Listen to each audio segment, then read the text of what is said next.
Okay, so let's start again the introduction. Welcome everyone to this live stream from London during the xCities conference. We'll spend a few hours together, but I won't be alone. I will be with my dear friend Tomos. Hello, Tomos. Hello, thank you very much. And yeah, it's been an amazing event so far. It's very chill. We're enjoying the time. We'll be going through a lot during this live stream, including some tech updates, including news updates and what's hackening with the hackathon here too. But thank you for coming and glad to be here. Yeah, it's a great pleasure, and we tried to share some great moments on socials, but now it will be live. We prepared a pretty great program for you. We took a little late, but it's going to be fine. First of all, don't forget to quote tweet the link of the space, to share the link of the YouTube channel, to subscribe. Of course, you can also subscribe to SpaceX because it's we can say a co-brand live stream today. Hosted X Spaces, yeah, and it's amazing to finally do this in person as well for the first one. Yeah, definitely. So let's maybe speak about the program. First of all, we'll speak about the event, and we are welcoming Joaquim, Harry, and Tomos, but we can also mention Sevi. You guys organized such a great event. We spent 2 days amazing. Thanks to you. Thank you very much for this. So we'll speak about it a little. Maybe who wants to start by just explaining who had the idea of this conference and why did you decide to team up to organize this? Who wants to start? So hey everyone, Joaquim, co-founder of Gaupa Labs and one of the founders of the xCities movement. I think we should call it a movement. I like that idea. I like that. So the idea was shared, to be honest. We all had that feeling that we obviously have X Days, which is this event that rallies the whole community, but that is lacking this part of onboarding, of bringing new users to MultiversX or just get them curious about blockchain technology. And both Thomas and Harry wanted to organize an event in the UK. So we worked together with Sevi, but also with Ionesco, Kevin from Dinovox, etc. I mean, there's been a lot of people helping us in the shadows, so we're extremely thankful for that. And obviously the sponsors, Annex Alliance, which this will have never been able to take place without. So yeah, the idea was kind of shared about, as I was saying, to organize a new type of event that complements, I would say, X Day, and that is both for the community and for people curious about blockchain. And what was the biggest challenge in the organization? I think the biggest challenge was probably that we all have 9-to-5 jobs, and we're also running our own projects in the Web3 space. You know, we all have our own other hats. So we also were setting this up, using a lot of our time outside of it just to get this running, which had its challenges, you know, trying to make sure that we all were available at the right times and just making sure that we can make the best possible event possible. But I think we really achieved that, despite the challenge. What do you think, Thomas, as a founder? No, I agree very much with that. I think that's definitely the biggest challenge that I had with everything, like traveling so much especially. But also with such a new event, there's no real framework or plan to go through. And that's one of the reasons why we decided to do this, so that we can create that framework and plan the structure. Because it's not just about, you know, what do you do on this day? What do you do on this day? How do you do this? How do you approach the sponsors? All of these things are very important. And it's good to give people an idea of how to do that. But also, it's difficult on the structure side of things. Like, we created a legal entity to be able to actually do this. We had to off-ramp the funds in crypto to be able to start spending for the whole project. And these are things which, you know, most people don't really know. And we want to make it a lot easier going forward with future events too. Thank you very much. What's maybe the 2 or 3 biggest return on experience for the next edition? Go ahead. Well, I think one of the main takeaways we've come to realize is how much money it is needed to run such events, because we have been working as asses off to be able to organize those things with a very limited budget, to be completely honest. Again, very thankful sponsors and the support we received, but compared to the scale of what we've organized, there's been a lot of hours that have gone to preparing to reduce those costs, but yet again, it could have been a lot better with more funds. And also planning. As we say, this is the Genesis event. We knew things wouldn't run perfectly, and they haven't, but yet I think the main takeaway is we managed to do what we wanted to do, and we have ideas on what is time consuming and what needs to be more well prepared in advance for the next, and create, as you were mentioning, that template so that anyone can have the highest chance of being able to do such a similar event close to their city. It's a very specific point to make, but it's also the length of time of the day of our events. I think a more limited hours approach, so maybe finishing at, say, a 4 p.m. rather than 7 p.m., can really help with the engagement after that certain time, because everyone gets tired. Everyone's been listening, engaging, being educated the entire time. So there's a lot of pressure on the mind and tiredness, etc.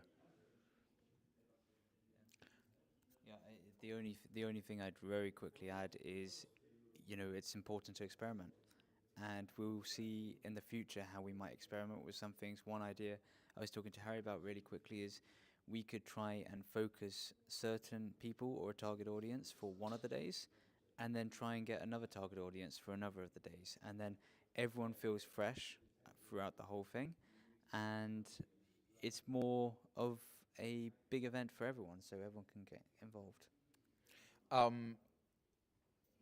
Sevi, can you say hi? Because you're part of this, and it's impossible not to mention you and your work. So just come, just say hi, and maybe can you give us maybe a funny anecdote or something that happened during the organization? Hi. Thank you, GRM.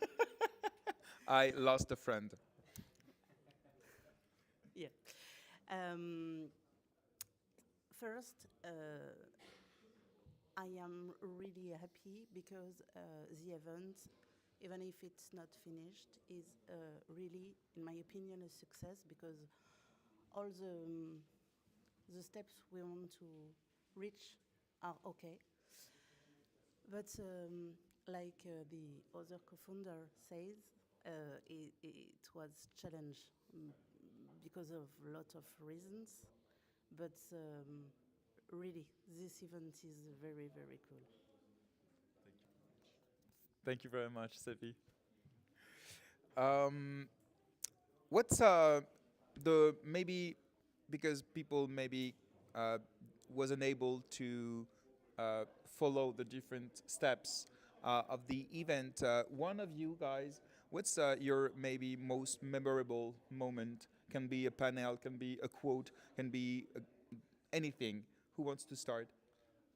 I mean, that one's going to be cliche, might be repeated a bit, but we had the pleasure of having Adam Bates, CMO of MultiversX, joining. I think that is one of the definitely highlights, and very good discussions. Yeah, no, you had great chats with him. You've best pals by now.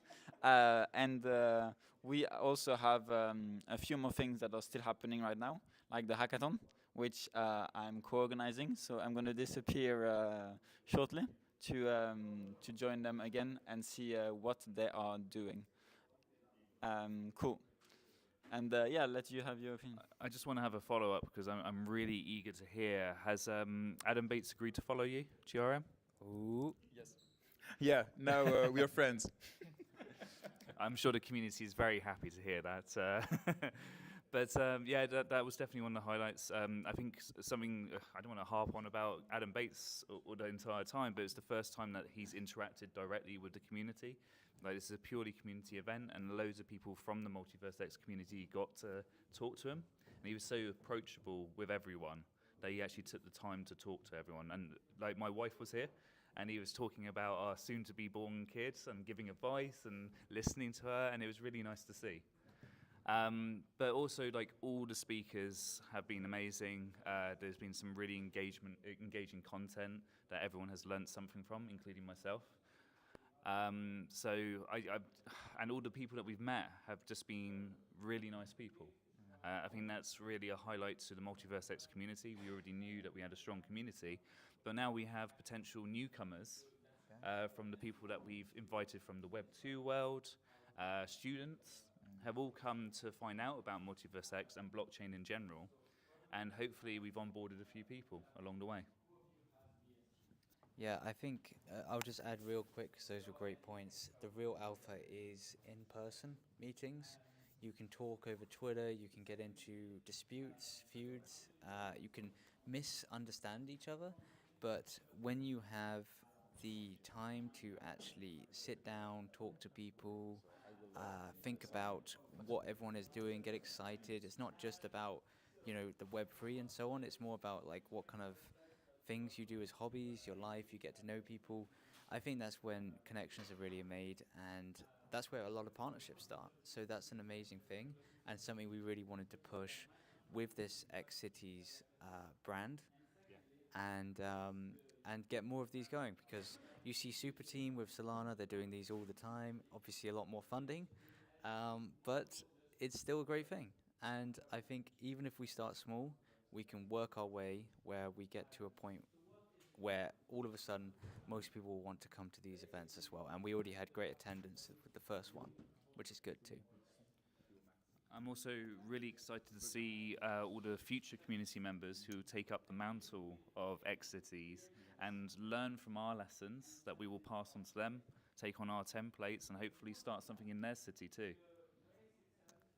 Thank you very much, guys. Maybe if I may give you my best memory of the event, excepting, of course, what you mentioned before. It's the poker party yesterday. It was very cool, organized by xCards team, as always. It was very cool. We took the time to learn, to get to know people, and I arrived third, so I'm very happy. Me and Harry were not so lucky with that one. Average, okay, yes. We tell ourselves that, at least. Let's go to the last part of this topic. What can you tell us about the next edition of xCities? Next plans, next date, next place, of course. What can you reveal today? So we have had a few community members already approach us looking to do ones in their area. We have community members in Romania who want to do one in Sibiu, Brasov, but even more fascinating is that we've had someone reach out from Brazil looking to do one in, I think, Rio de Janeiro, correct? Probably butchered the saying of that, but yeah. So that was really cool. And even a community member, actually a founder of Pits, who wanted to do one in Nashville, Tennessee. So look, adoption is coming to America, apparently. So there you go. Yeah, and I think there's a lot of room for that. And there's potential maybe where you could even have some events where it's more cross-chain too, where you can have collaboration between other, and then it become a bigger event, and then everyone can integrate together and that kind of thing. I've already heard some discussions with some people that are also interested in some areas, like potentially, I won't say yet because I don't know if it will happen, but there's been some really cool conversations there. Thank you very much, guys, for your answers, and of course for the event. Thanks a lot. If you guys agree, we'll start the first interviews of this show, and we will receive our first guest. Andu from Project X. Welcome up, sir. And for those that do not know from the live stream, we have a little live audience here in the actual event, which is really cool too, and just shows the interactive nature of this event. Second day has been a little bit more chill, but it's really nice to have you here, Andu. Thank you. Nice to be here. What do you think of London? Well, busy as usual, but the event turned out quite nice. The location is great, and actually, I've seen a lot of Romanians. There's more and more. Yeah, I think they're exactly. invading. It's a And slow invasion. also, it's very nice to see people doing the hackathon right now, while Joaquim is pressing them to code whatever they code there. So yeah, a very nice event, very well done, and happy to be here.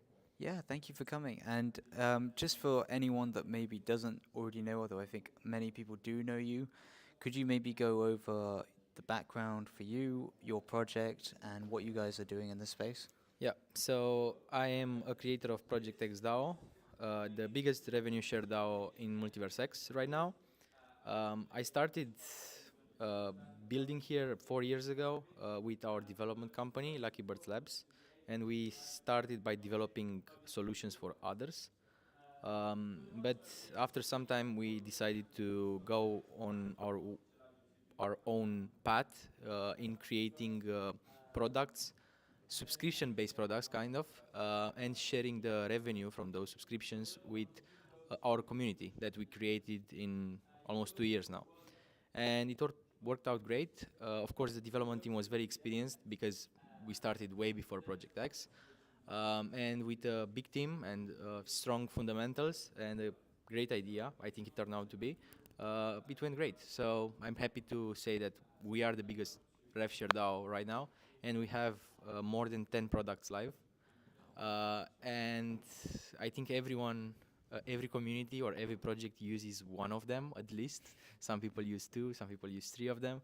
And of course the users, I think we have over 40,000 users in all our products. Wow, I Yeah. didn't know that. Yeah. That's amazing. And one thing I do love about Project X is you guys are very consistent. You just keep on shipping new things. You don't worry about price. You don't worry about what's happening in the market, FUD, and everything like this. You guys just keep on going, and I think that's one of my favorite things with Project X there. Yeah, that's an advantage when you start in a bear market. You know, you don't care about price. We just did what we wanted to do and delivered them when they were ready. We didn't wait for. Of course, you need to plan it well with the marketing and everything, but we didn't wait 3 years to drop a product. We just dropped a product, released a new one, and then an upgrade to an old one, and so on and so forth. Like, we always keep building on what we have and some cool new stuff. And last week, this week actually, we actually achieved the most used DApp on MultiversX with our partners from Bobber, with their platform Bobber coin flip that we are powering. And again, it's a pretty big achievement. Like, we got more transactions in a day than even aggregators. So it was pretty cool to see, and yeah, it keeps getting better actually. So that's nice. That's amazing. And what made you guys really decide MultiversX was the home for you? And going forwards, why you think that this is still the home for Project X? Well, we wanted to do a DAO, and to do a proper DAO, you need the infrastructure to do so, and protocol to be able to support the DAO itself. Yeah. We looked everywhere.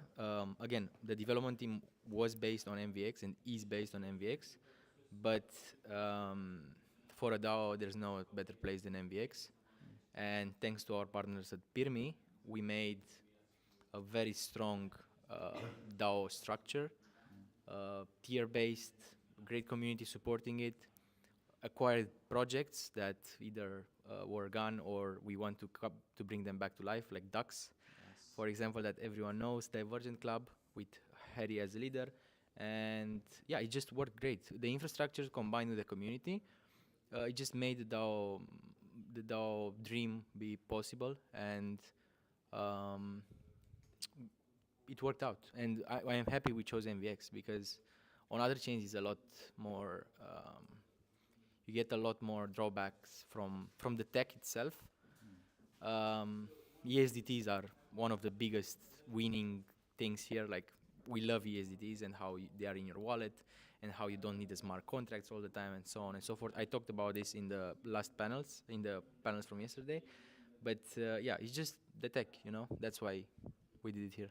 And that's amazing, because there were quite a few actually people that came to the event which didn't know much about MultiversX or even blockchain technology. So some of those panels were actually really informative. I think even for some people who have been part of the community to hear some more on what's going on behind the scenes there. You also mentioned PeerMe, another great project by Mika. And going into acquisitions, I think that's a really interesting point that you're bringing up, because you guys are doing a fair few of them now. I was wondering, what about that makes Project X grow for the future as well, and how exactly is that helping the people holding in your community? It's a good question. The thing is, Project X is designed to be very scalable. So I think we can have 20 projects and it will not be a problem. Of course, we are not going that fast. But if the structure works so well right now, on how we have the sub-DAO leaders and the development team being able to help each of the structures we got, because again, we have 10 products. 10 products are not easy to manage, and we don't have like 100 devs. We are not a corporation or anything, but we just made it very scalable, and we never go and reach for we never go to something out of reach, So we try to keep it steady and scalable. So it works out. There are a lot of projects that want to join now. Yeah. Maybe because it was hard for most of the projects here. Most of them stopped developing or whatever. But again, we could have like 10 projects right now, but we don't go there yet. But we will have one more joining soon. I also have the last meeting with them, I think Wednesday. It's an OG project as well. They have a cool product. It might turn out very, very good. And we will also be doing this with X Alliance in a way. It will be like a joint acquisition, let's say. If it works out, it's nice, and everyone will benefit from it. Amazing. Any clues? No. Fair enough. No, that's really cool. And just real quick on that point, you mentioned a few offers or people coming in to talk about this. What do you think it is that's making people come in? Obviously, you said the bear market's tough and so on, but do you think it's Project X's brand being almost like a gold standard in the MultiversX ecosystem now, or do you think it's the dev team, the structure that you guys have in place, the way that you can help grow companies? I don't think we are at the final point of the project. I think we will get better. So it's not a gold standard, especially compared to other chains that have projects with a lot more revenue that can support a lot more ideas, a lot more expensive ideas, especially in real life ones. But I think people saw it working. And also we have a lot of ideas in place that are executed, and ideas came from community members that, for example, the affiliate project. We have projects who airdrop our token to their holders, and the token doesn't go down. So people can use our token with the loans, there are a lot of systems. You can read it all in the documentation, but it works out for them. So, for example, Old City came in, or Project F, with Frag Friends and everything. They just got our token, we loaned it to them, and they airdrop it to their holders, and their holders are happy. So people seeing, and it works, and people seeing that are like, maybe we want that as well. We need to give them some utility, or because they are like out of funds, or they can't develop anymore, team members left, so on and so forth. We don't accept anyone, but we are trying to make as much things happening as possible, So. And I think many of these communities are really thankful for that as well. At least that's what I've been hearing. Maybe you could go into a little bit next steps for you guys. I know you mentioned there's an announcement coming and you can't release it right now, but anything that you guys are really looking forward to in the future? I'm really looking forward to the upgrades to our products that are already live, especially Edge. Edge V2 will be very good. And you just demoed that today as well. Yeah, that is V1. It's fast, it's cool, but we will make it better.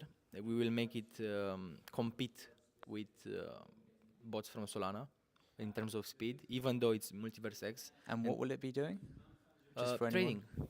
Trading, especially for meme coins, Yeah. If meme coins pick up here, and they are starting to, This tool is the perfect onboarding tool. You don't need a wallet, you don't need anything. You just transfer e-gold from Binance into your Edge account and it works. So you want to make it faster and faster.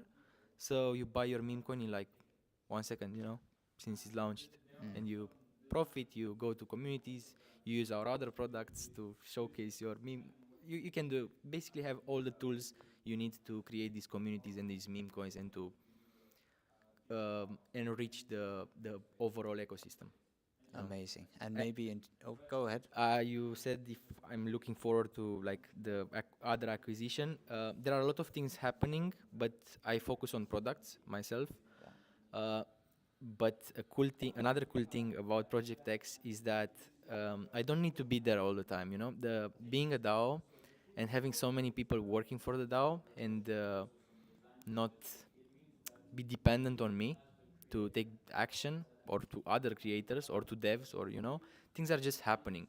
So one day you open the Telegram chat, one of hundreds, and you see something happen. You just announce it and it's there, and you didn't do it by yourself. It's very scalable, let's say, because people are working for the DAO even without you pressing on them or Yes, yeah, that is one of the many benefits of DAOs for sure.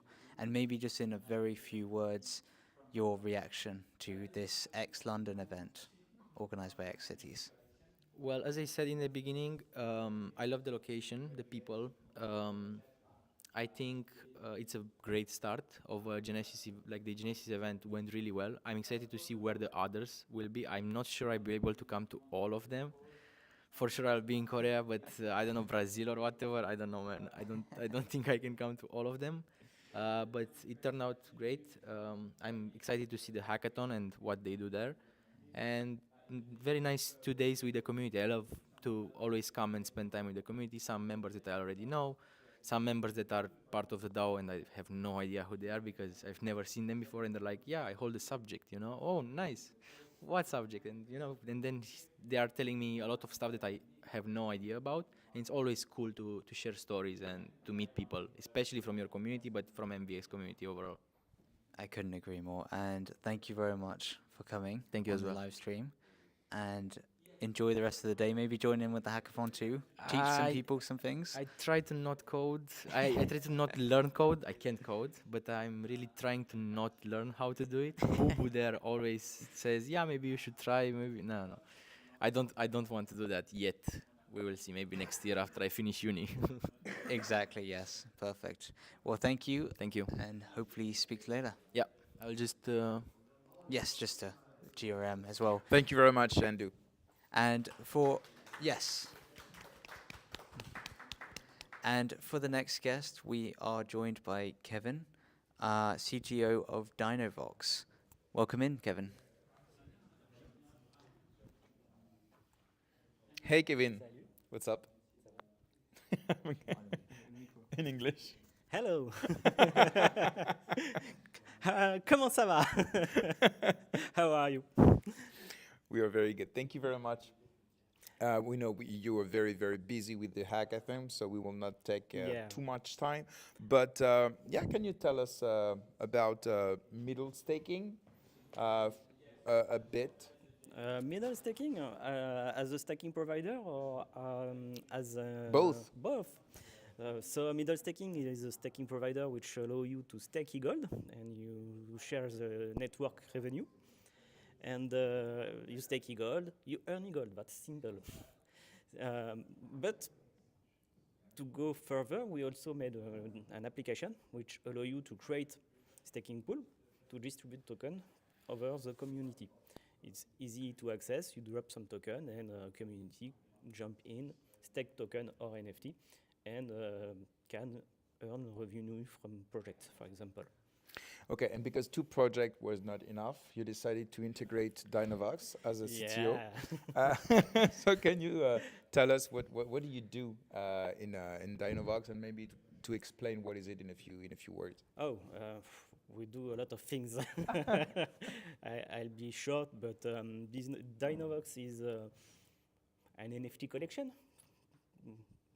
This is a visible surface.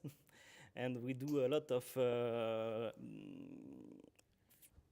academy formation, education, a lot of education over community or businesses. So we help new users and new business to jump into Web3. And especially MultiversX. We love MultiversX, of course. We have our NFT on MultiversX, but we also helping over blockchain. Sounds good. And it's in French Polynesia. Yep, Have you been there? I was And how was it? hot. In what way? Lot of sun. Very great. And maybe just for the audience that may not know, where is French Polynesia? French Polynesia is in the middle of the ocean. Small island at, I believe, for 20,000 kilometers. I'm sorry, from Paris. So Very it's, far. For us, French Polynesia, we are at the opposite of the Earth. Okay. So what's because Dinovox is pretty well known on MultiversX. Yeah. What's maybe the next steps for the project? What the ambition of the project? We have many steps. Maybe the close one will be the opening of the GRAU token, which will allow use. We already have a vested token, which is xGRAU. Is a soulbound token, so users are not able to trade it or transfer it. But maybe the next major step will be the launch of the token. And do you know if it will happen before the end of the year or maybe Next year? early? We're already in December, so early 25. Early. Okay. Sounds good. I wanted you to talk to us about something that you're working on for a month now, Yeah. and which is pretty secret. I don't know if the Not community. that much. So I think we will be able to share something. It's normally you should see it now, On the stream, and I will show. the feedback. Let's see if it works. Because there is a lag. Yeah, normally it's So, okay. To People introduce can it, see it it's- now. Okay, should It's be okay. a small. Okay, we can see it even on on YouTube. Awesome. So to Can you explain- introduce what is it? Yeah, it's a Telegram application as a proof of concept, starting now, still on DevNet, and we create a bot, an application, where the user click on the bot Telegram and access to a website. Today it's pretty ugly, but only the interface is left to do before launch. So when the user is accessing the bot, he can register, simply click on the button, you're welcome. And from here, we create a hosted wallet. So you can start interact with the blockchain. So booting. So you will be able to have your cat.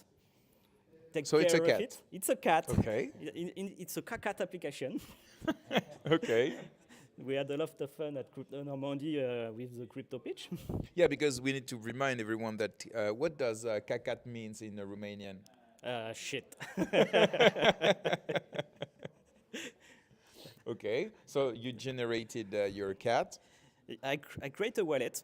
Okay. So from here, I do have a wallet with an address on DevNet, to give an example.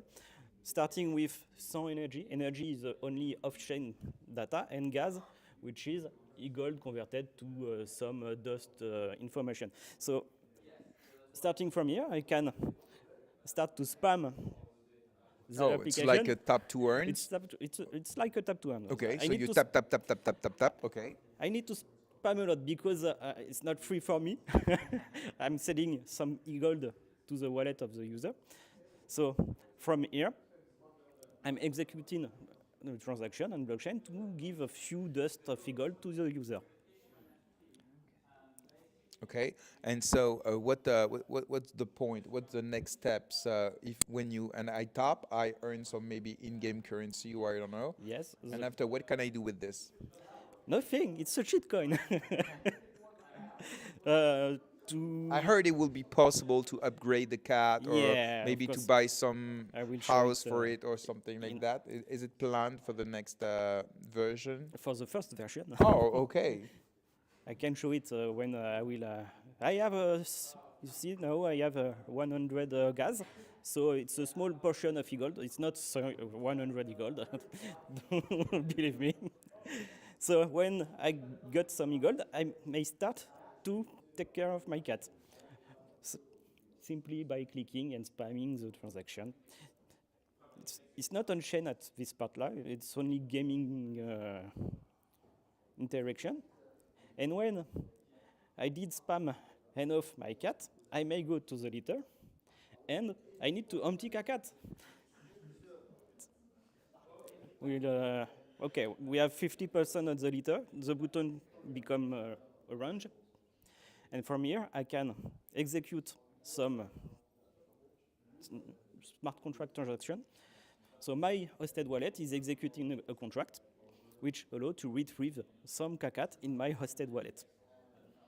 Okay. It's fully on-chain. So now I have less gas because I spent some e-gold and more kakat in my wallet. You can eventually go to the Explorer, DevNet, and see that your wallet has more token. Amazing. After that, you may go to the upgrade section and bring more value to your cat. So petting, playing, etc. A lot of interaction. You also may have the wallet connect. So once I have Kakat, I may connect to my wallet using this portal. Maybe someone in the stream will be faster than me, trying to connect to this portal. It's okay. That's interesting because reminds me a discussion we had about wallet abstraction. So we can see that through Telegram, we'll be able to interact with blockchain Yeah. without having created Exactly. a wallet. But there's an incentive to for the users to create one to create redeem. exporter wallet. Yes. Absolutely. So it's a very great tool for adoption. Maybe Tomos want to say a word? Yeah, I think that's a great segue into a little bit on what happened yesterday with one of the panels where we were talking about blockchain adoption and what is holding it back. The panel went into a deep conversation really about chain abstraction. That was one of the ones we had Adam Bates on. And he's really talking about the user experience side being so important. Kevin, you were also there. And it's great to see what you guys have done on this front. I mean, this is something that Solana has been pushing so much, and they've had so many more wallets created, obviously with meme coins and so on, Of course. and similar to kind of that kind of thing. So it's really cool to see a lot of this more thinking It's in that only way. for fun. It's an application for fun. Yes, yeah, and everyone has a phone, which is why it's easy. And yeah, that's amazing to hear. And maybe you wanted to give a very small sense of what your opinion was on the chain abstraction thing going forward. I'm still I'm always the guy who would say it's better to hold your own wallet. The abstraction is cool to onboard, to play some games eventually, but not to keep your assets on. This is why I've integrated an easy interface to start playing eventually, and after you always be able to connect your own wallet and have your own assets. Which is actually similar to the onboarding process for xPortal now, which is very interesting. So I created my xPortal wallet years ago where you had to do the secret phrase, to write it down, you had to answer the questions to prove that you had written it down. Now, recently, just getting ready for the presentation yesterday, I redid another wallet, and they've actually abstracted that out. So it's just a 4-digit code to start off with, and then if you want to progress with your wallet and move forward and so on, then you start to do the secret phrase. Yep, step by step. Exactly. I think that's a great way forward. Thank you very much, Kevin, You're welcome. for coming. It's my pleasure, I, as always. I set you free to come back to the hackathon. Thank you. And yeah, I wish you all the best for the rest, for Dinovox and Kakat. When Kakat? When Kakat? Soon. Yes, when Kakat. Soon. I will not Shakundon, don't worry. Thank you very much, Kevin. Yes, thank you very much. Okay, and now we'll go to the next interview, and it will be about Tomos. Woohoo! Fireside chat. Yeah. So, Tomos, we learned a few months ago that you raised $500,000 with Philanthrify. It was a great announcement for MultiversX at the moment. It was during the bear market. Nothing popped on MultiversX at this moment, and we had this announcement, and I remember that you came in GM Web3 to explain what was it about, and thank you very much for this. Now a few months has Thank you passed. for having me. Oh, sure. And few months have passed now. So can you just remind us what is Philanthrify and how things are going since? Yes, yeah, for sure. So, yeah, one thing so we'd been building in the dark for essentially the beginning of November last year. So it's actually 12 months, or just over 12 months now. We were obviously bootstrapping to begin with. No one was being paid, so progress was a lot slower. But when we got that grant, we felt it was really time to go into the light, to share with people what our idea was, what we were planning, and because we knew that we started the clock where all of a sudden you need to start delivering. You need to start building properly. You need to start getting customers, moving forward. So what is Philanthrify? Just for everybody. Yes, sorry. So, thank you. But yeah, so Philanthrify is a donation marketplace where once people give money to charities, we can show where that money is going, and from their specific money, the impact that they have had personally. So it will solve many problems linked to charities and transactions. Yes. Maybe we can mention the lack of transparency. Yes, yeah. Maybe there are others. Maybe you can explain why blockchain is useful or maybe necessary in the charity industry. Yeah, for sure. So trust has been a huge problem in the charity industry, many other industries as well. But in the charity industry, we've seen from verified statistics from many different surveys and sources, we've seen trust go from 74% in 2014 down to 48% in 2022. It's actually at a historic low right now. And a lot of the reason is because of the scandals we see. We see Red Cross maybe moving funds from Haiti. We see the Tom Moore Foundation as well in the UK. And we see the Fashion for Relief is a new recent one. She raised many millions, spent I think 5 or 6%, maybe don't quote me on that one, but 5 or 6% on charitable goods expenditure, and has now since been essentially banned from running a charity for 6 years because of this.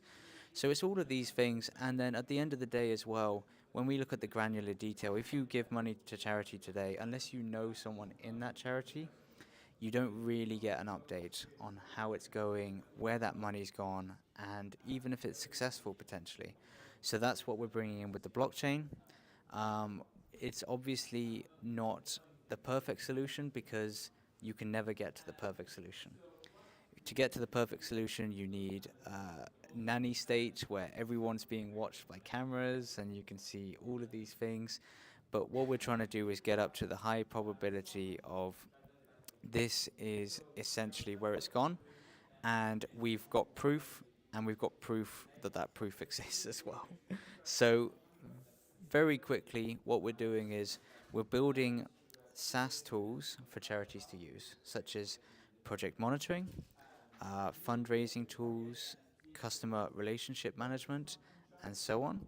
And by using these tools, these charities can actually verifiably show how the projects are going, where the funding is going, and how that funding is actually impacting those projects. And then what we do there is we prove that it's happened through their governance structure, and then we reprove it through APIs with QuickBooks, financial services, and all of these things to then mint it onto the blockchain for a historic proof of record where it is immutable and everyone can see transparently 24/7 exactly how the project is progressing. So this is version 1 essentially. Version 2, we really move on into a much more in detailed where we may even have on-chain payments going directly to the source in the future. Okay, and so are you currently working with charities who are testing the project? And when do you think the product will be maybe live so everybody can contact you to integrate this SaaS to the structure? Yeah, great question. So we do have charities currently using which is amazing. We also had a proof of concept last year, which was great because one thing I didn't mention when talking about the trust is showing transparency has also been proven to increase donations, which is amazing for charities. And it is the value proposition that we're really pitching when we're trying to onboard more charities and bring people into this space, bring them into the spotlight. So we have 2 charities already onboarded right now. We're also in the process with onboarding 3 more. These are very much pilot schemes, I must emphasize, because I don't want to get ahead with just how far we are, but I think it's good to put in perspective. Slightly earlier I was talking about our bootstrapping and so on. We actually started the grant in July, so that's when we've actually started our funding. And in that time, we've made a lot of progress. I would say the first version of a live product that can be sold, that can go to the masses and so on, we're around 70%, 75% there. We're hoping to have a beta release in February or March, and then a more public release towards the summer, end of the summer next year. And about the blockchain, you chose MultiversX. Is it an exclusive choice, or do you think it will be necessary at the end to have maybe omni-chain interoperability to be able maybe to onboard people from the ecosystem and from outside maybe? It's a great question. I think very relevant, especially in today's climate. I would say we've always had the perspective that to really reach the masses, you need to have a lot of that chain abstraction. So it's very much what we're doing. And like I said earlier, we're starting off where people will not be holding funds on the platform because there are regulatory problems with all of these things, and we need to go through the proper processes so that we can do that in the future. But if we're looking like right now, we have the blockchain aspects for the technology.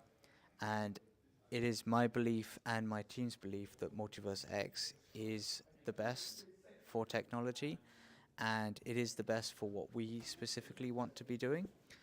But there are other aspects where, you know, in the future, if it makes sense to have this specific aspect on another chain, there is potential for that. But I would always say that the home will be MultiversX, where most of the activity will be. So cool to hear this from you. Actually, a part of Philanthrify, you're also co-hosting xSpaces. Can you give us some word about this? When? And you're co-hosting with DB Crypto. Let's mention him. And yeah, do you have any projects around this format, which is pretty cool, just to mention? Yeah, I mean, xSpaces has kind of been a love child between me and Dave for over a year and a half now. Time has gone quicker than I may have liked, but it's been going great. We've enjoyed much more the chilled format recently, and I think it's actually quite needed in the space. so many people are frustrated, capitulation, projects leaving. It's nice, I think, for people to come together and talk open and honestly about a lot of these aspects. So that's something we've really been pushing. In the past, obviously, we've done much bigger interviews where we've tried to encourage cross-chain bridges and so on. And I think, you know, with this partnership with xCities, we could potentially be going into more of a supporting role for these kind of community events where, and I think probably same for you, but we'll be going into you later. It'll be my turn Exactly. later, yeah. We'll flip it round and I'll start grilling GRM later as well. But I think it is something really important to support and Definitely.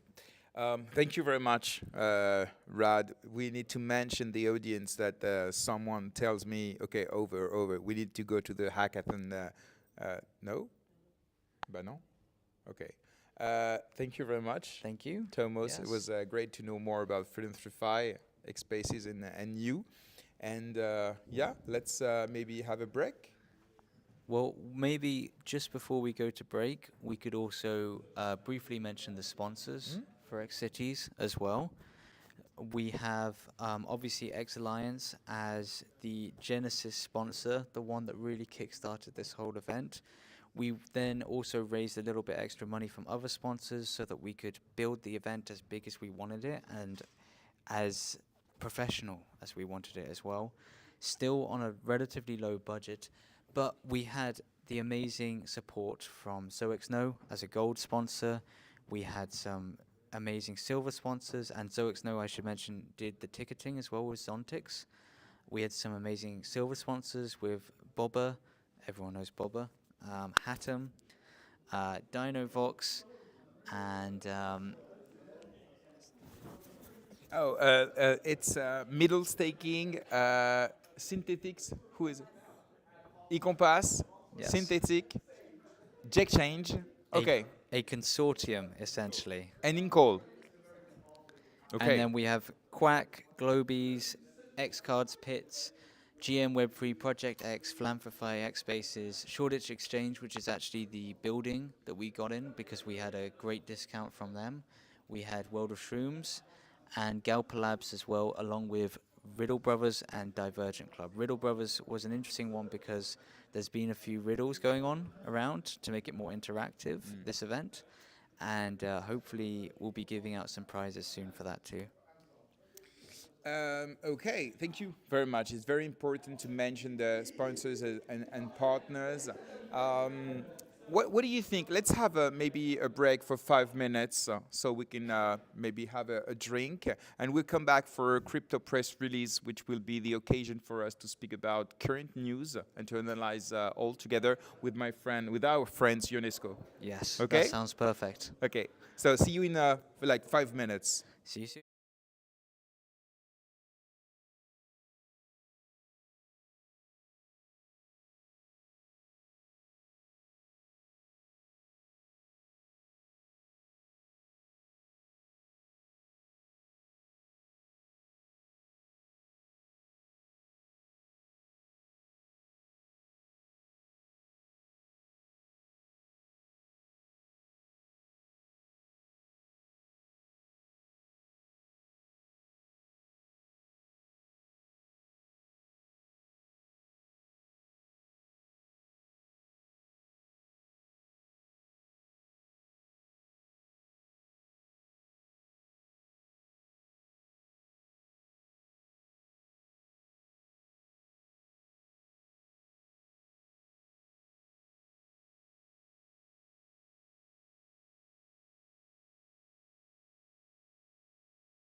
Welcome back. We almost did it at the same time. Welcome back to this live stream, live from London during xCities conference. I'm with Tomos from xSpaces and Philanthrify. And we will now move to the crypto press release. And we'll speak about different topics. Ionesco? And we have a special guest, Ionesco, as well, from xCards. Hello, guys. Hello. Hello, Ionesco. What's up? Oi. I'm very good. Exhausted, to be honest, because this weekend has been a lot busy, very busy. Yeah, you know, we did not sleep a lot tonight, working on the event and even really in other things. But yeah, they're starting to be long now. We are the kind of guys, when we have 5 minutes free, we launch a project. Yeah, this is exactly what we're doing. Sometimes it's a success, sometimes it's just for fun. It's always for fun. Always for and fun. sometimes it's Yeah, for fun. yeah. more this way, yeah. Thank you very much for coming. We'll speak about different news, and I will let Tomos start with the UK news. No. Right. I will. You will speak with him about it. Yeah, perfect. So what we're thinking with this news section, we'll go over a little bit of a summary and then a little bit of a discussion between us on what is happening in the crypto space today. Obviously, a big thing on the mind for this event is the regulations and stance from the UK government on cryptocurrency. So, being in ex-London, we felt it would be good to actually give a little update on the UK because although I very briefly mention it sometimes on xSpaces, partially because it's not a topic I want to jump into much because of the UK government, but it is still a relevant economy with a lot of fintech, a lot of financial services, and something that would be useful for the cryptocurrency to go into. So one thing we really wanted to highlight was recently from the Economic Secretary to the Treasury, which is essentially one of the ministers in the government, which is in charge of setting financial standards within the UK, and especially a focus on future innovation and growth in those standpoints. Her name is Tulip Siddia. She took over from Bim Afalami in the recent election in the UK earlier this year. And the reason I mentioned her previous economic secretary is Bim actually is someone that I know quite well. He had a very positive stance on crypto. He was going to Polygon, he was going to 1inch, he was going to all of these events, New York and so on, and really trying to get a better stance on where the UK sits in this market. And it seems like she is trying to take up that mantle. So she recently published an article with the HM Treasury, and a few of the things I wanted to point out was some of the language mentioned in this. She stated transformative potential of distributed ledger technology is clear. She says our ambition to make the UK a global hub for securities tokenization. She also mentioned the UK sovereign debt issuance using distributed ledger technology and a few other services like potential CBDCs, although one interesting point I noted there was she did not use the word CBDC. She actually worked around it and basically said the Bank of England could potentially use this technology for a central monetary fund and a few other aspects there. So maybe we wanted to jump into that and how the UK is in terms of the rest of the world. Ionesco, I don't know if you've really followed it much or if you have some opinions. I think it's a trap because I honestly don't have any idea about this subject. I haven't followed anything. I'm 100% honest here. I know nothing about the subject. No, that's fair enough. Yeah, Well, I can. but it's nice to hear it from you. No, and I can jump in because the reason I wanted to open it up to the panel is because I am interested to hear actually from other nations' perspectives. Obviously, France, you guys with Mika and so on. How do you feel the UK is doing, or maybe even if you want to go into a little bit on Mika's standpoint? Yeah, honestly, regulation is not a point that I'm interested in, except when it goes in the in the wrong in the good direction. And in Europe, especially in France, it's not going in the right direction for me. They're putting a lot of limitation, and also taxes will become very hard to be applied. The application is really hypothetic and quite impossible to apply. So this is, for me, it's more like a signal for investor, a very bad signal, telling them that it's not a good moment, not a good market, and things like that.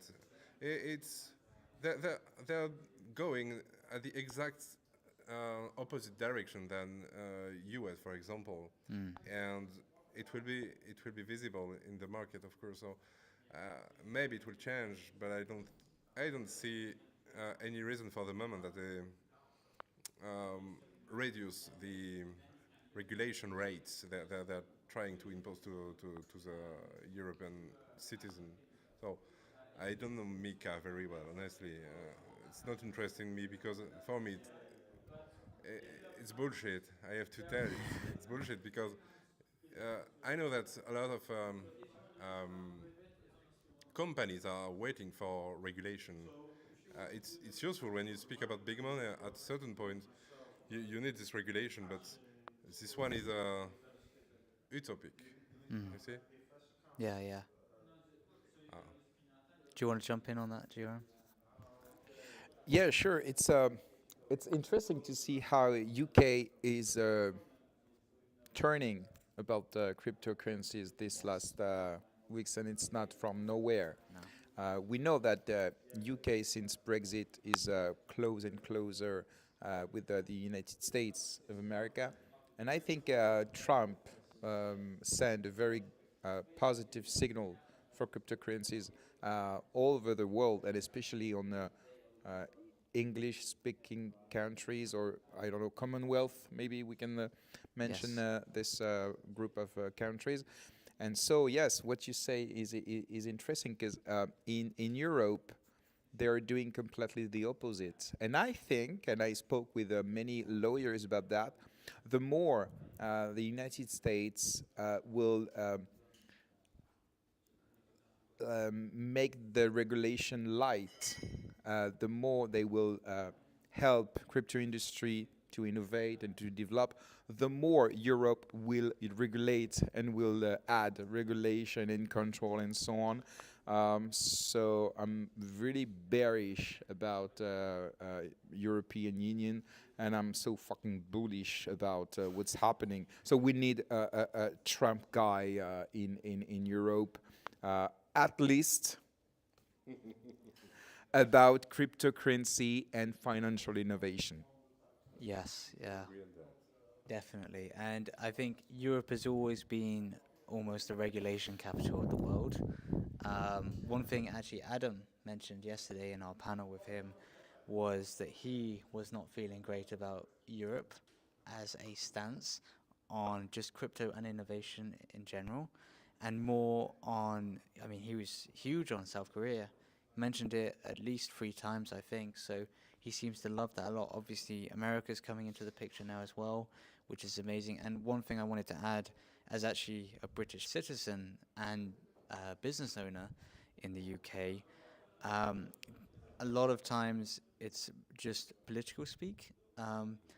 This new economic secretary, I can tell you from people that I know who are close to people in the government or MPs and so on, they said when the new Labour government came in, which was April, I think, around there, they said that crypto was at the very bottom of their agenda, not something that they really cared about. And like you say, GRM, Trump gets in, all of a sudden this statement gets released, they flip their mind, but at the same time, I still can't buy cryptocurrency on any exchange except for Coinbase right now.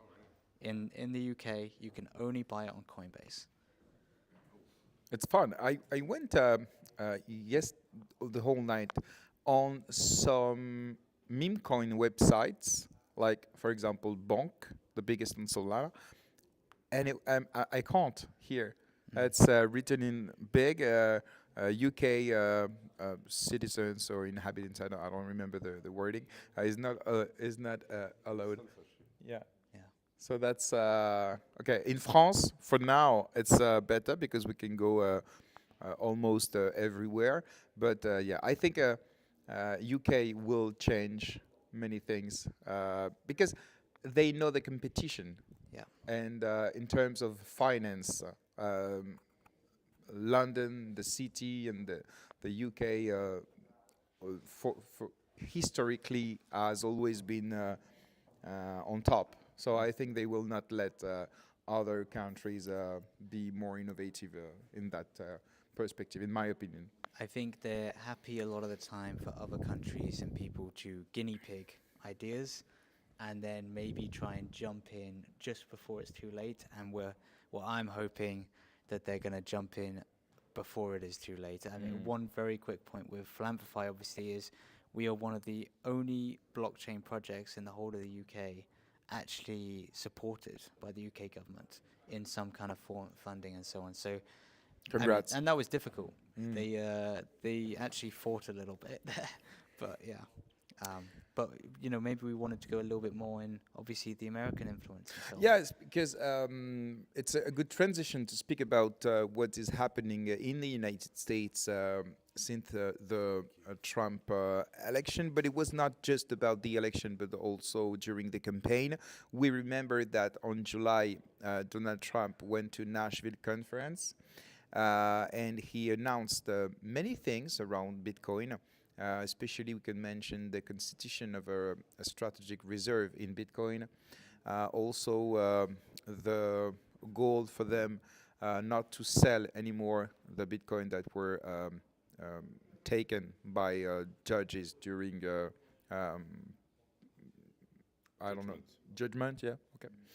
And but also that he would fire Gary Gensler, the chairman of SEC, and so many announcements. At this moment, I still remember people were saying it's just promises, it's just for the election. He will not do it. This is just bullshit and so on. And actually, the other part of the community was saying no. He's well surrounded. He starts to understand what are the challenge, what are the potential of Bitcoin and cryptocurrencies for competition between countries, between areas.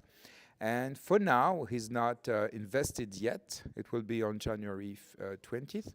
But for now, he confirmed his intention to make the crypto industry able to develop. And also the Senator Cynthia Lummis proposed a law for the constitution of this Bitcoin strategic reserve. And yeah, many great things could happen by January 20th. But one thing that is sure is Gary Gensler will dismiss now. He's been resigned now. Yeah, he was resigned by the end of the year because he doesn't want to be fired. Imagine Donald Trump, you're fired. You remember the TV show. But yeah, and the short list of people that could replace him as a chairman are only pro-crypto guys. So yeah, I think it's pretty cool. Yeah. What I think that's what's pretty smart from Donald Trump to promote crypto and to, I would say, unregulate a little or make it more agile for investors to come in the US and to enter the crypto markets. The point is that before him, I would say all the nations were going almost all the same direction, adding more and more regulation, and most of crypto investors were not. I wouldn't say bearish, but you know when it's becoming hard and hard to make your business, you don't feel it so good. So that's also why the signal was very good. Not only because you know that the US will buy some Bitcoin, but also because it will become more easy for any company to invest in crypto, to develop a business around that. And they've been quite alone when Trump announced that, because when you look at Europe, they were going in the opposite direction. We said it before, but also in all the world. I mean, all the countries were not banning, but maybe looking at crypto with like fear, I would say. And after Trump announcement, we can see a lot of countries who are taking the same direction now.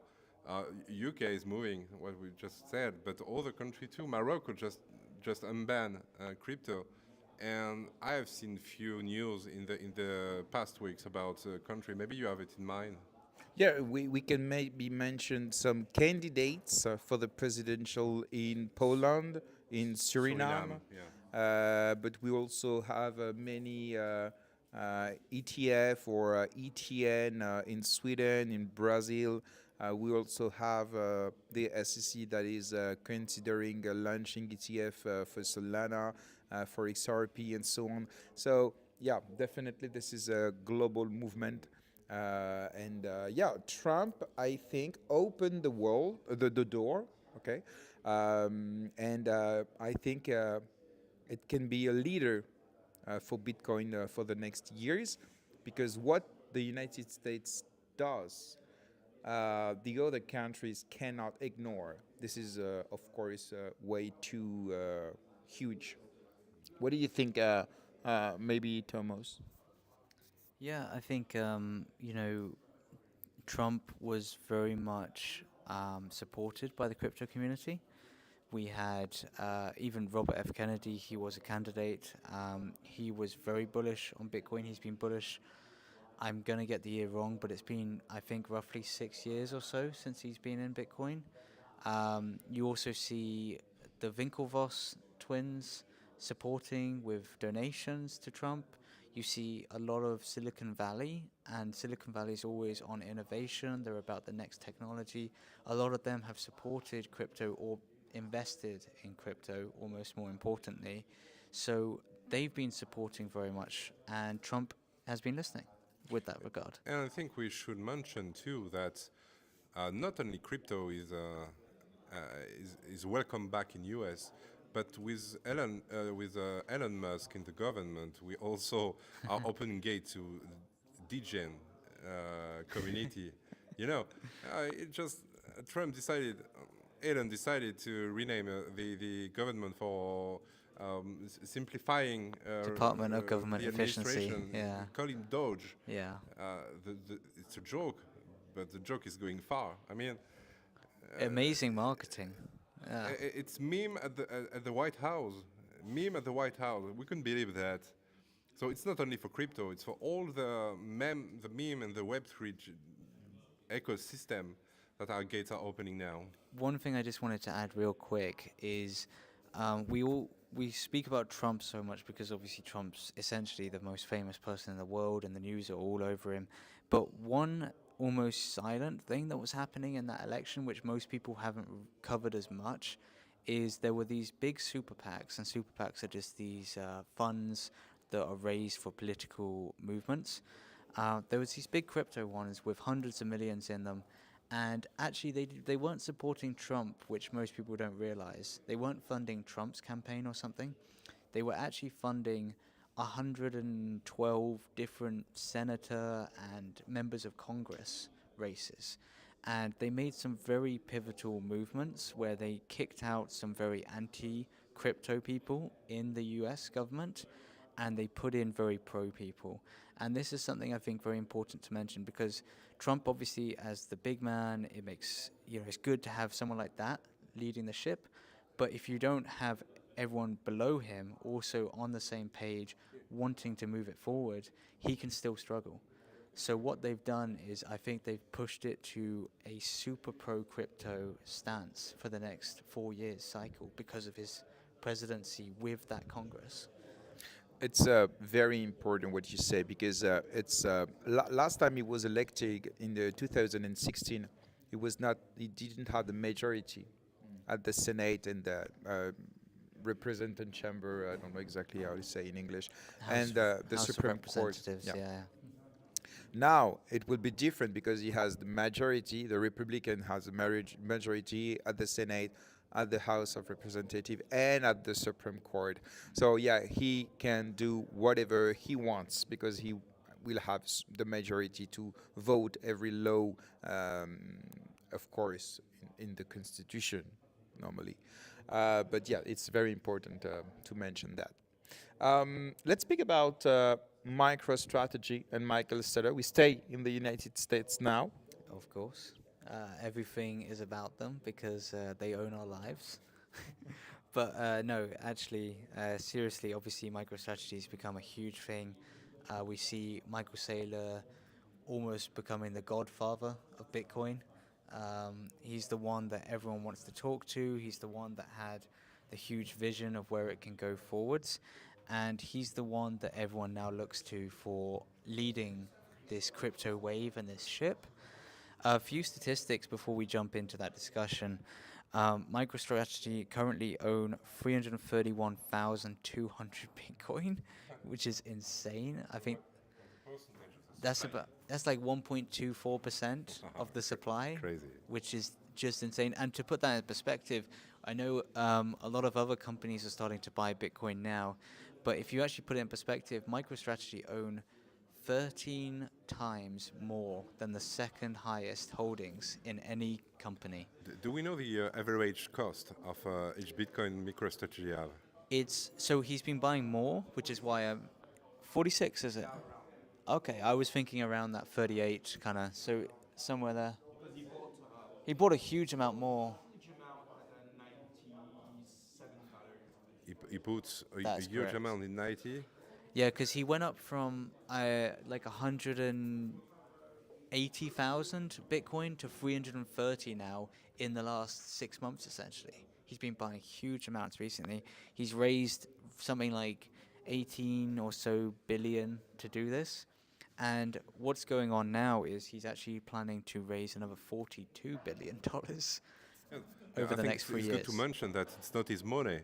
It's No. his leverage. It's phone from customer that he Yes. succeed to convince to put money in it. Which is the big infinite money glitch people are talking Yeah. about now. Yeah. He's raising through equity and through convertible bonds. So the equity everyone understands, like it's like buying into a company and they're selling shares. They're essentially diluting their shares on the public market so that they can raise more money to be able to buy Bitcoin. It's become a leveraged trade, but also what they're doing is they're then leveraging their market cap and all of these other aspects and the narrative and so on to actually raise what's called convertible bonds. And what this is basically companies, a lot like governments, can produce bonds where it's almost a debt. Well, it is a debt where they're essentially taking out huge loans from institutions, from banks and so on, and they are then using that to buy Bitcoin. What these mean is there are stop dates, there are also all these things, but because it's convertible bonds, if it hits, let's say the stop date is 2026. If it hits 2026 and MicroStrategy's stock price has gone up a lot, what they can do is they can convert that debt into equity because they want to, because the stock price has gone up a lot, so the investors / loaners can make money off of that. But if it hasn't gone up and it's maybe gone down, or even if it has gone up, they may decide anyway they want to take the money back as the loan.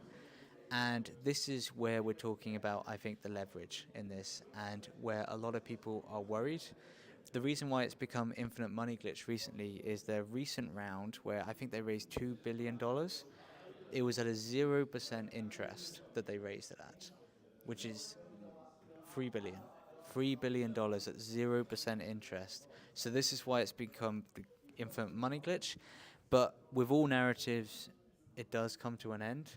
And the question that a lot of people are asking now is, I think the question that you put, GRM, is he the Degen gambler degen gambler or visionary entrepreneur? Exactly. Well, we won't have, of course, time to completely develop the two theses. But what is sure is he takes a bet, a big bet, not only on his company, because he's supported by the other associates, the other shareholders. He's completely supported. The price of the share has never been that high. The results are just great, and the price of Bitcoin is great, so the company is completely fine. But of course, it creates an example for other companies. We can mention maybe the Russian YouTube, Rumble. We can mention many Asian companies that are buying. We've also got Marathon, Riot, Tesla. They're the fourth largest right now. Yeah. And so they are buying hundreds of millions of dollars of Bitcoin, some in billions. And so he's creating a movement. Buy Bitcoin for your treasury because fiat currencies are not trustable. And we can maybe also mention Donald Trump, who will be the same with his new company, the United States of America. You know what I mean? So this movement is pretty huge, and maybe can create also example for retail, that will see this guy who buys Bitcoin at every price.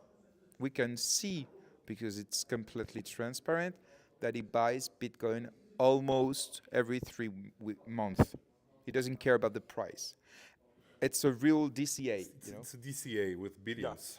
Yeah, and when I say people will do like him, I'm not talking about the amount, but about the strategy. And the signal is very, very strong from him. And if it was only him, I guess we could all say, this guy is crazy. He's playing with the money of the other. It's not his own money or thing like that. It's his easy shortcuts. But when you see that, as you mentioned before, many companies are doing the same and following the same movement, retail will be hard to resist to this call. It's pretty hard. I don't think if it's a good thing, and nobody can tell, maybe Bitcoin will just fall and and it will be a pleasure for those who are shorting it. But how can you say that buying Bitcoin is a bad investment when you see those huge companies and Trump and many countries now doing the same? This is like a consensus. Yeah, that's true. Except for Europe. And I think one interesting point there is MicroStrategy have actually been buying since 2020. So they've actually seen a bull run, they've seen a bear run, they're seeing another bull run, and they're still going. And I think people are starting to see, actually, maybe this is something that could be held long term. And in terms of like others coming in, I think it's very important to note that the S&P 500 is the index which actually covers the top 500 companies in the US, and MicroStrategy is one of them. But if you look at the increase in that since 2020 and the increase in MicroStrategy since they started buying Bitcoin, beforehand they were exactly the same essentially. They were in the middle of the S&P 500 pretty much. Since buying Bitcoin, they've outperformed the S&P 500 14 times. And I think this is something which has made a lot of these other companies think, you know what, maybe we should get involved with this as well, because there's clearly something here. Their stock prices are huge. They have a huge asset balance sheet because of how much Bitcoin's worth now. And it's potentially the start of something that can become even bigger, or potentially it's the top where we start to see it go down and the narrative ends, especially if Bitcoin starts to collapse, like a lot of people expect in the coming future. And then maybe we start to see loan problems and so on with all the amount that they're trying to raise extra. Yeah, I think we should also mention that I thought it was a big signal, of course, if you see all this big and huge company spending billions. But I think it's also a dangerous game for retailers. I mean, when you enter after them, you know also that you can leave after them too. We have seen that institutions are quite good to read the market and know exactly when she need to get out. I don't speak of MicroStrategy because I haven't seen him dump anything in the past He years. never sold, and the bonds that he issued are until 2031. And another example is if the United States of America creates this strategic reserve in Bitcoin, it will be locked for 20 years minimum. So this kind of purchase, it's not trading, it's buying, holding, and of course maybe taking profit, but not necessarily, because these kind of companies are not selling their assets, they are collateralizing, so hard to say, to borrow, That's hard to do. so to finance things. So it's not even sure that this Bitcoin will be sold someday. You know what I mean? And I get what you say. Of course, there's some security, and all is made also to reassure the investors. But you know, also in this big company, there is BlackRock and all the ETF, and they're not here to hold. They did it in the past. I mean, we have seen a lot of manipulative moment where they were buying, selling, just to accumulate, and it's almost all the time on the retail's back. hedge funds, it's different. You're right. Last but not least, about MicroStrategy. For those who are saying, imagine if Bitcoins dumps as fuck. Well, Michael Saylor sells Bitcoin at $15, and he sold it at almost 100K. So even if Bitcoin dumps, and the value of the company will dump necessarily because it's correlated, I think it doesn't care. It will buy more and it will issue more bonds because due to the size of the company, it can issue billions of bonds, and people will be happy to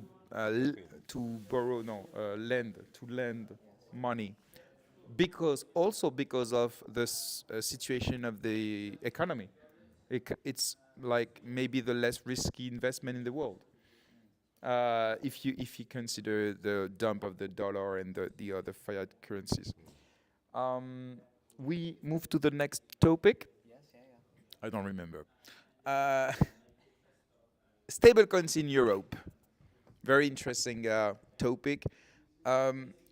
Recently, we learned that USDC offered annual yield for people holding USDC in the world. And unfortunately, a few days ago, they announced that they will not offer these features to European citizens because of regulation.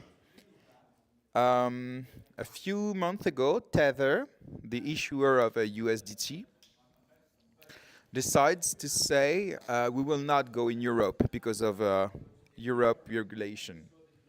Oh, actually, he will go, but he decided to launch a Euro stablecoin, and we learned a few days ago that he decides to stop this Euro stablecoin because of Europe regulation.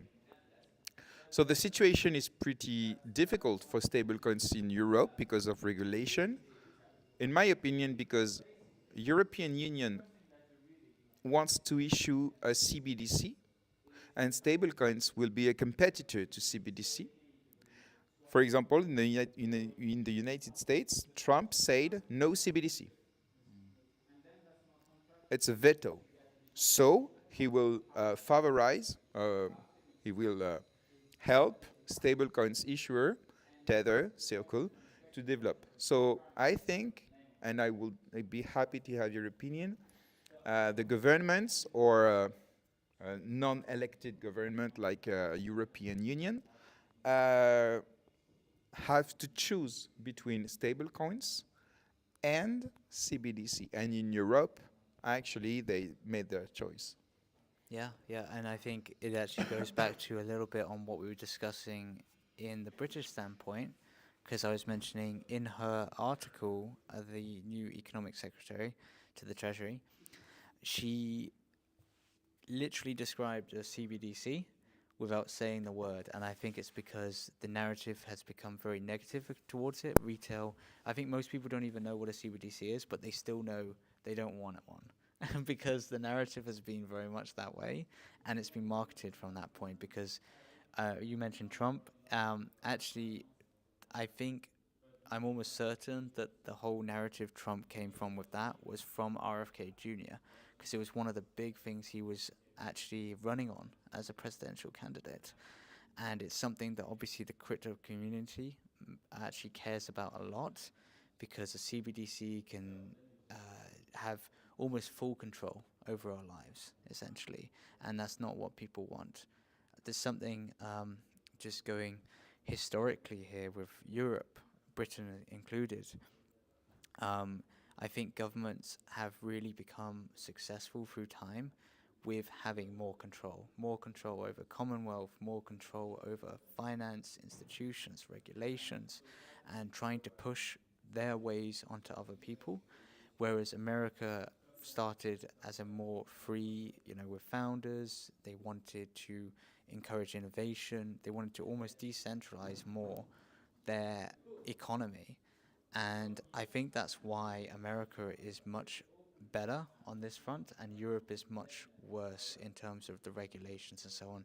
The regulators in Europe are a lot slower, they're a lot more conservative, and they don't like giving up control very much. And I think you're right, that is kind of the battleground we're seeing right now in the industry. And I think it's why people like Adam yesterday saying Europe is feeling like it's dying, essentially, from that standpoint, and why I'm sure many other people in his position running these blockchain companies, or even some innovative companies, I think there are other sectors as well where regulation is killing them. I think this is why they're moving more towards the new world, and also now going back to America, because America is opening up again. So I think that's quite a big thing going on. Yeah, this is a strange situation. I mean, I think that we are in Europe. We are so late regarding all of this, and I'm trying to understand why, actually, because obviously the ones that are the less welcoming with cryptocurrency in Europe is government, of course, but also banks. Of course, I think they have a lot to lose with cryptocurrency. And we all know that there is a lot of link between banks and government. I won't go into complotism or anything like that, but interests are crossing at many points. And from this point, I think altogether they are trying to slow down cryptocurrency, and they're succeeding. I mean, there is no huge movement that are breaking this movement. And I'm asking myself how it happened in US. How it succeed to get rid of this bank influence and finance influence? This is a good question. You are absolutely right. The bank lobby in Europe is huge. We need to mention that the biggest bank in the world, part of them are European. BNP Paribas, Société Générale, they are just amazingly great, and they are European. And so you are right. They are fighting to control even more and more crypto assets because it's like competition to them. But it's also, in my opinion, a matter of culture. In Europe, we have the culture of the law. In the United States and in UK also, I think I heard, but maybe you will disagree, you know better than me. You have another type of culture. You have the culture of the deal. And to answer you why in the United States things are different for 6 months, because before it was the same. You can notice the ambition of Gary Gensler, the SEC, and the regulation in the United States. it was driven by the lobby of bank and institutions that didn't want to have competition. So the difference is pretty simple. Donald Trump and his support, in my opinion, are not influenced by this lobby because they have a lot of money and they don't need this. Just maybe to give some figures, Donald Trump financed half of his presidential campaign. And it was worth, like, I think it was 600 million, something like that. Yeah, it's around 5. 6 or 7 or 5. Kamala Harris was 1.5 billion. Of course, she did not finance herself. And she was in debt at the end. But this is something else, just saying. Anyway, so I think it's a matter of influence and of rapport de force. I don't know how to say in English. Strength comparison. Strength, rapport. I don't know how to say rapport de force. Dommage, c'est un mot intéressant. Anyway, so I think it's completely political, and but I agree with you. Bank are a part of the problem, but they are also part of the solution, because actually banks will use blockchain, I think and they are using blockchain. I think also people can do the difference. People. Like the population? Yeah, population can make choices. Yeah. They need to gather, they need to finance, they need to have time, they need to be conscious of something. And last but not least, they need, you know what, you're right, if cryptocurrency become a topic during an election, you know that people want to be elected, and for this they're ready to promise everything for that. We can see this in different party elections. So if tomorrow cryptocurrency in France, for example, becomes a great topic, of course, the different candidates will speak about it. I have a question for you.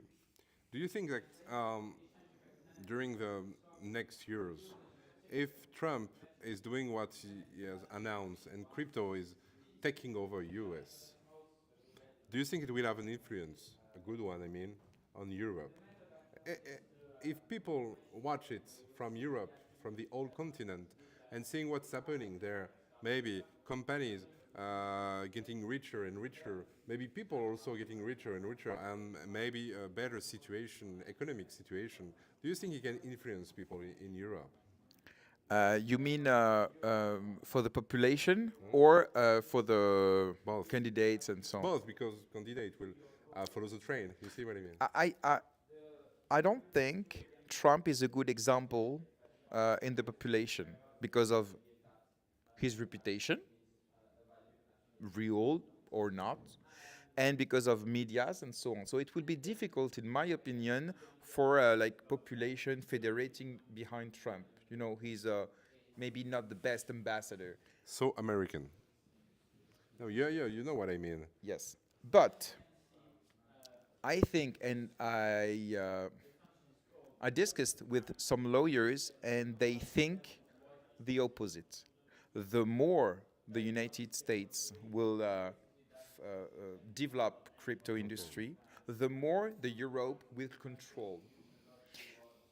It's sad, but I think there will be like a mirror effect because it's all about competition.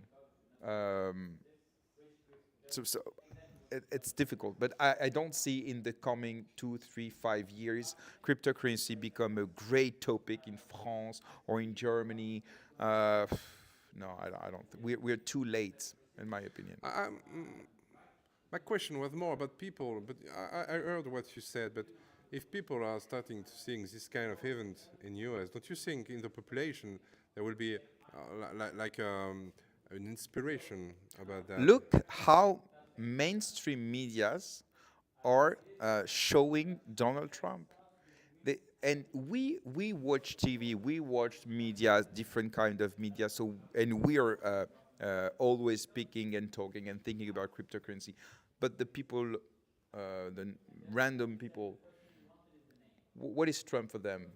I, um, I will let you continue because I will repeat myself. Yeah, no worries. I just wanted to add on that because I think it is an interesting question you're asking, Ionesco.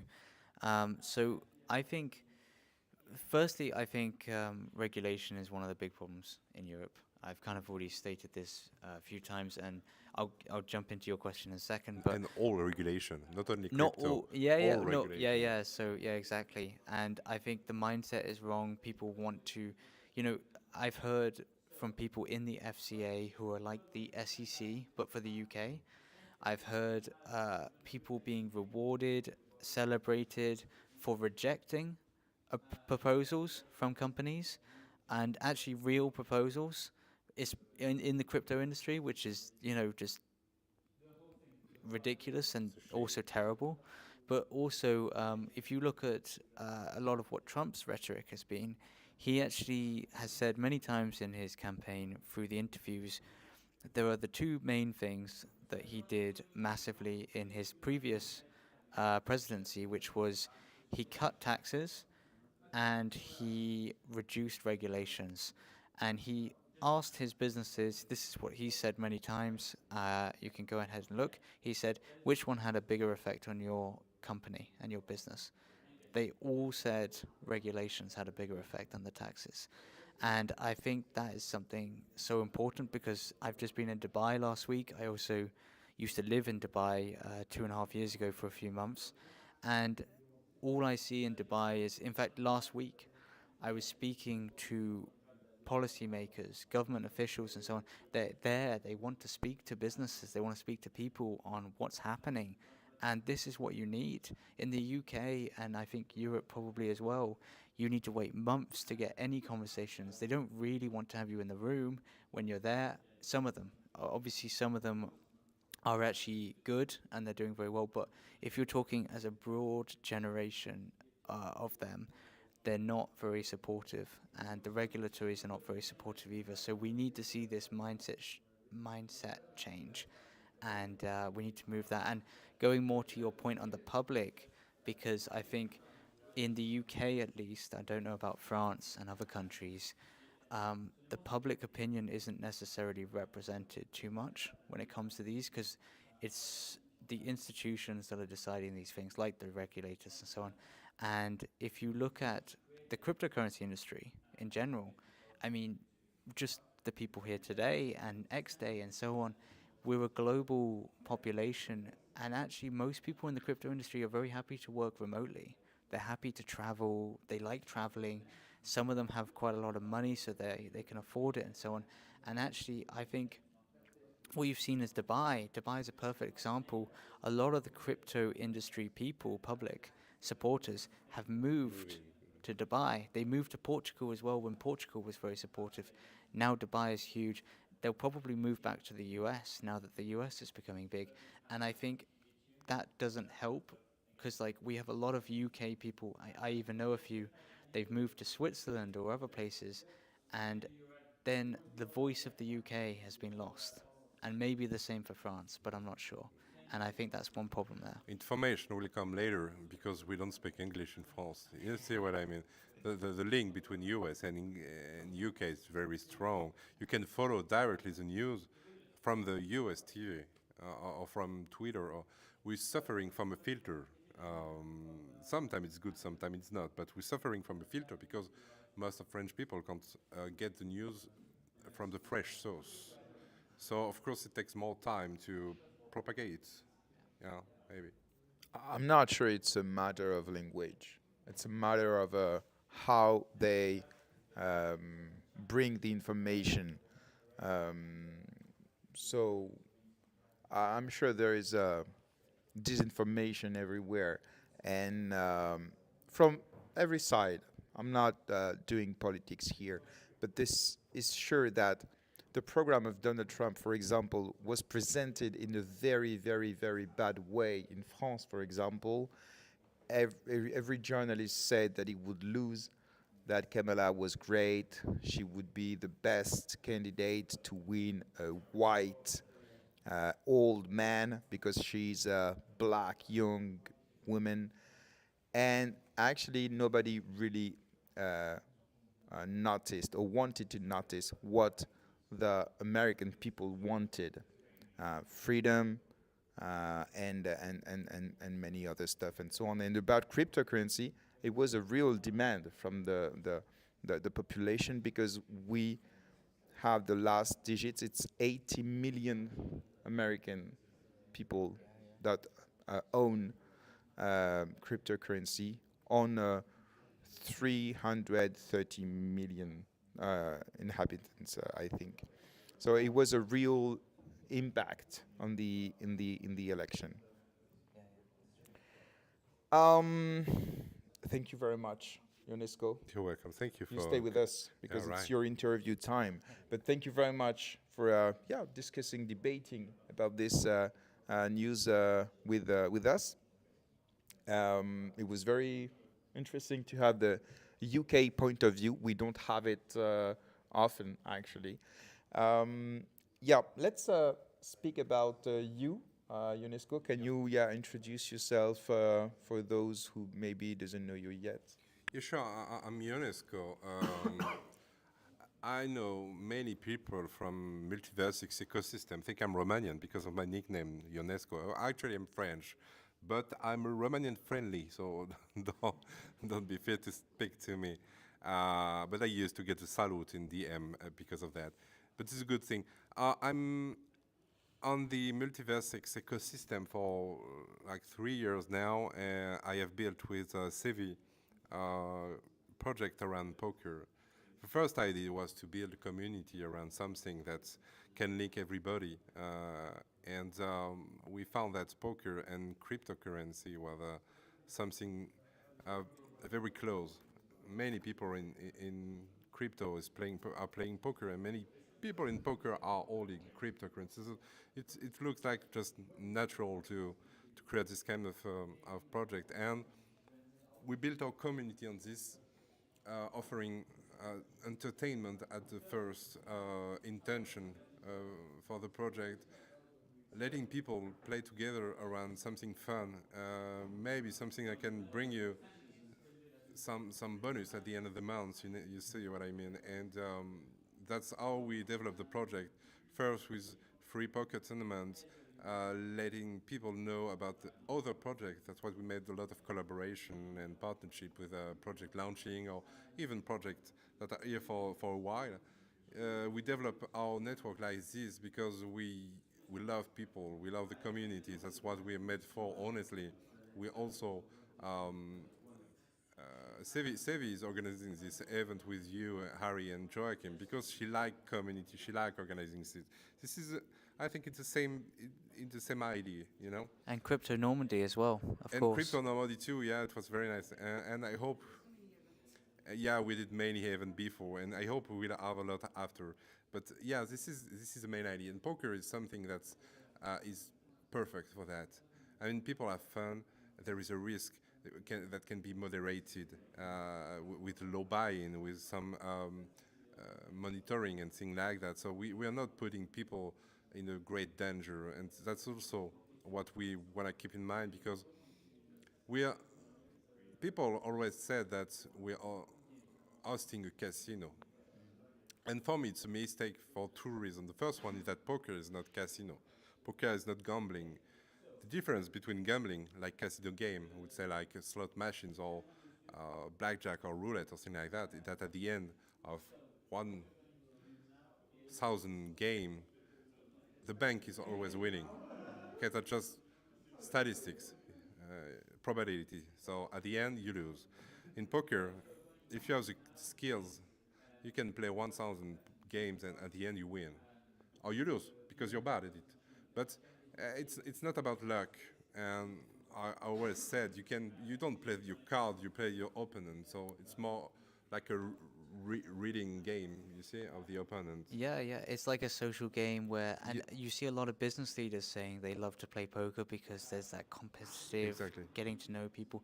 One thing a lot of people don't know is actually casinos don't really make much money from poker at all. No. The only reason they really hold it in casinos is they hope that afterwards or before whilst you're waiting for the tables to open up, you're playing on the other games where they are making their money. Because what it's true is like poker player also get like gambling, of course.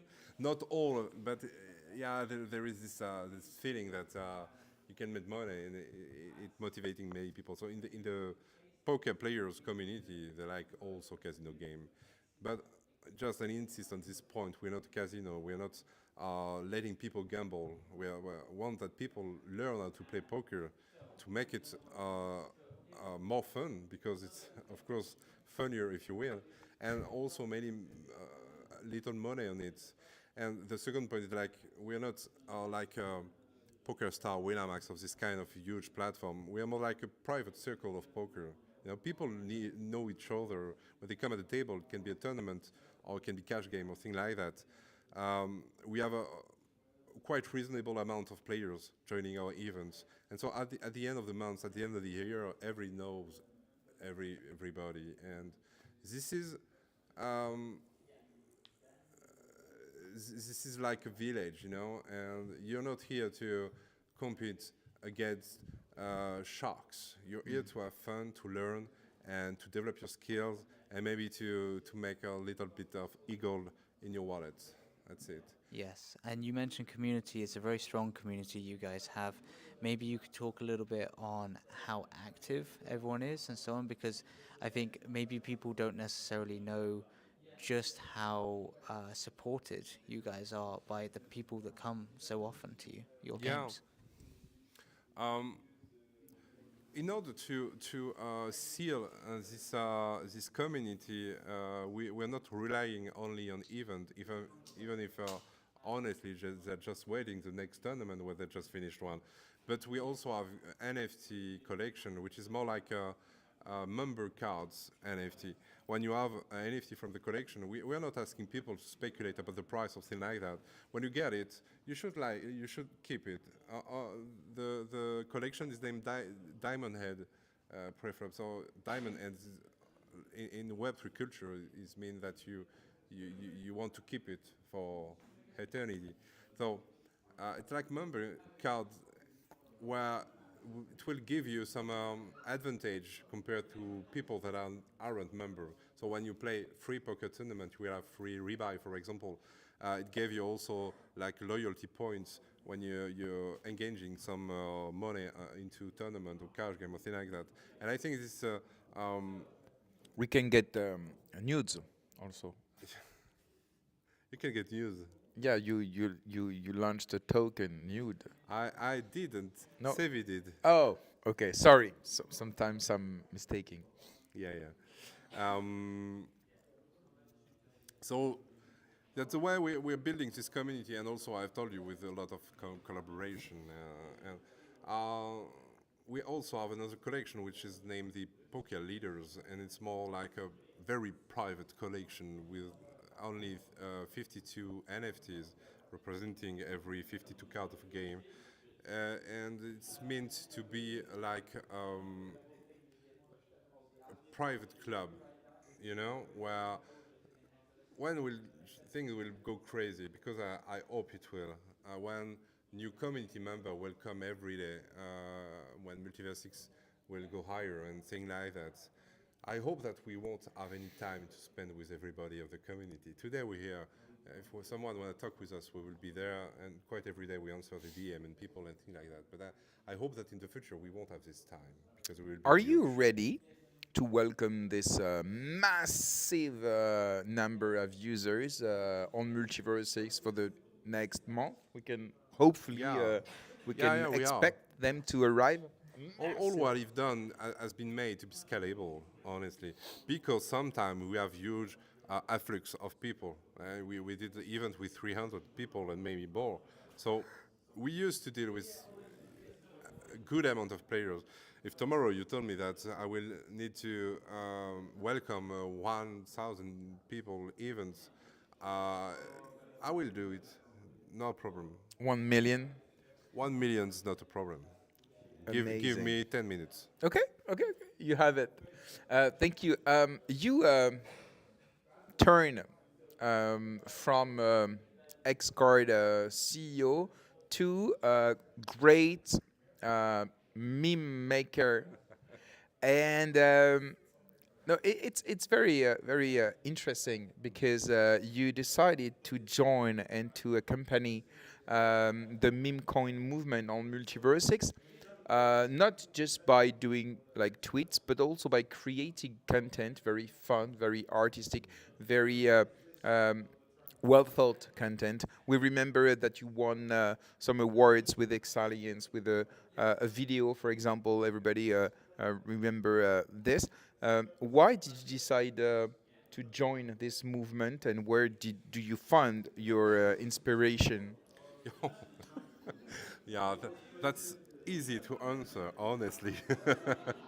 I do it for one reason. It's like it's fun. I like it to do that. You know, when sometimes ask me for meme or for something, when you tell me, Ionesco, can you do something about this or about that? It's boring. When it doesn't come from me, it's boring, and I'm not good at it. I have fun with that. I like the idea, I like the community, and also there is something like about your self-esteem. I mean, I don't know how to tell it in English. It's more orgueil. You see what I mean? Ego, yeah. Good ego. It's very good. There is a good sensation when you post something on Twitter and you see you have a lot of reaction, a lot of people telling you, "Oh, this is fun." I know what it is. You know what is it because you're an attention war. Definitely. Like Benny told about Vampire. it. Vampire too, and I'm a poison, so yeah. Of course, it's like a drug. Honestly, you post something, and if it works. You check You your want to do better, you notification want to, and yeah. you like it, and that's it. It's just for the fun, honestly. I like the meme culture more and more. I would say like 1 year You and a half used ago. you it was used to pretty like strange for me. the pop culture a bit. Mortimer, je sais pas quoi là. Comment ça s'appelle? T'aimes bien Black non. Morty là, c'est pop culture ça un peu. Oui. So Rick and Morty, okay. No? Yeah, Not I that don't know much? what to call No? pop culture. I'm not sure I to don't see the link, but I don't know. I think No, I think you like absurd humor sometimes. Yes, I do. You like dark humor also Yes, I do sometimes. too, yeah. So the link is there. Yeah, maybe. Yeah, I can find something there. I like the humor. I, Well, I like to laugh, don't you? I love to laugh. I love to laugh. That's Okay, it. next That's and last question. Yeah, tell me. Since you've been there now, why haven't you launched your own meme coin on MultiversX? For the same reason I just talked about. I have been proposed many things, honestly, and I have helped some projects because I like it and told you I like the community, I like people, things like that. But it has to come, you know. It just has to birth from. It has to pop. It has to spawn in my head, spawn in a group, spawn in during an event, during a situation. I know when it will, if it will a day, it will be very nice. I'm sure it will. Thank you don't very have, much. you don't have to force. I see people forcing, seeing an occasion, saying, "Oh, To surf on narrative. Yeah, look Oh. at. You're speaking about. Huh? Surfing, I love. Okay. Yeah, you look at the market. We need to do something now. What is trending? Okay, let's see. We're gonna put a frog on the Let's giraffe go to on the- RWA. Let's go to. Yeah, you do it, and you don't do it with your heart. You do it with your wallet. And when it's done with a wallet, at a certain moment, it can be seen easily. Oh, And to for me, surf on anything, you lose yourself. I think meme coin has something very honest in the intention. Sometimes, some are rugging. Let's pick this sentence for the resume, so summary of the space. Which one? With your heart or something like. Honest. Yeah, honest. Yeah. Blockchain is honest. No, it's true. I'm kidding you. No, yeah, you get my points, and that's why it's refreshing. It's refreshing in meme coin. Sometimes just watch it, and you don't think about consequences. You don't think about what is behind. Is there a roadmap? Is there something? you just like it. It's fun. You spend time with people of your ecosystem, or even with people from other ecosystem, and you have fun at that seat. And after 3 years of bear markets, I think we have the right to have fun and to entertain a little. It's maybe just a break before things are getting serious. I hope, because I won't do all my life with memes. I like altcoins, I like Eagle, I like many things and serious project, but this is a recreation. Sounds good. Thank you very much, Ionesco. Thank you for inviting me. Oh no, I invited you. No, nobody. I invite myself. Thank you, guys. Thank you, Ionesco. Bye-bye. Thank you very much. What's the next topic? I think Let me check. we are interviewing Hakim from Globies. Yeah, let's go. Hakim, come Hakim, on. welcome up. Hey. Join in. There you go. Very good. Thank you. How are you finding the event? It was awesome. Really. Nice. We had a great time. 2 great days. First event for xCities. I hope we will get much more. And yeah. We can't wait to see who takes up that mantle. And maybe real quick, since we were just talking to xCards, what hand took you out the tournament last night? There is a guy named Paul who, yeah, he hit all of us. He won the tournament at the end, and he got so lucky. But yeah, it was really fun, really fun. Me? Yeah, 5, I think. Yeah, 5-6 versus your King 6, I think it was. Yeah, King 6 against the 5-6. Yeah. Amazing. Well, I know Globies is huge on the chain already, and you've presented in multiple X days. But maybe you could give like a brief summary on you guys, background, maybe even the status that you guys are in at the moment too. Of course. So for the people who doesn't know me, I'm Hakim, the founder of Globies. Globies, in 3 words, is decentralized and eco-friendly Airbnb. So you can rent an apartment, a villa. You can rent, as a property owner, and rent it, and you can be a guest and just book a spot for your next holiday. And the platform is live since 1 month and a half. We are bringing the last very, very important feature to start scaling the solution. So Displaying pictures. displaying pictures? Not the feature. Oh, which is like the calendar, but the ability to anyone to select the availability of the date or the non-availability, the price, depending of the date, the day, and everything. And it's something that much of our customer, personal people, but also like hotel or this kind of thing, ask to add before they can list.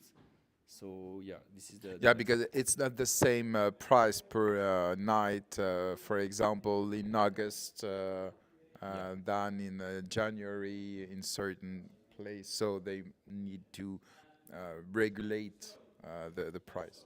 That's exactly the problem we have. Like you have a villa that is at 200 euro a night. This is the price for the summer, but as the owner of the property cannot right now manage the price depending on the date, it's the same price for the winter. And this is a big problem because we are always cheaper than any other platform as we don't have any fees. But without this feature, people don't see it. Okay.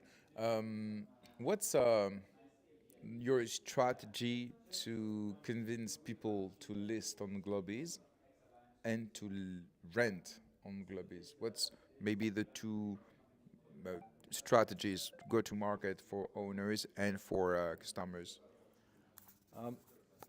First, there is, let's say, 2 kind of property owners. There is people like me, that got retail exactly. They got only one property, and then you have funds or hotel brands that got a lot of room. So it is two different approach. But what I can say is we will focus on Web 2. We have a product. Now the Web 3 is not, I won't say it's over, but we are at a point where we need to scale first the Web 2 before connecting the two worlds. So the strategy is to focus on retail on one side and professional on the other, without speaking about Web 3. Yes. This is the main point. Right now you can, for example, select the price in eGold or in ETH or BTC, but we accept crypto, we accept people to pay or to be paid in crypto, but we won't just focus on that. First, we need to focus on Web 2 players, because it's the most important part of the user. I mean, Airbnb is 5 million user. This is our target. Yeah, that's amazing, and I think that's a very important point and almost a narrative that's becoming popular in the blockchain projects of today. I wanted to go a little bit into what makes you guys unique to all of these other players. And a lot of people, they call it the unique selling point, and why, for example, someone would use Globies rather than Airbnb for the listing and I think for the booking, because obviously there's those two sides. Yeah. There is one point, very important point. Today, if you book on Booking, on Airbnb or any other platform, you have a lot of property, you have the choice that we don't have today, because every company started from scratch, and now we are on the ground right now. We are moving.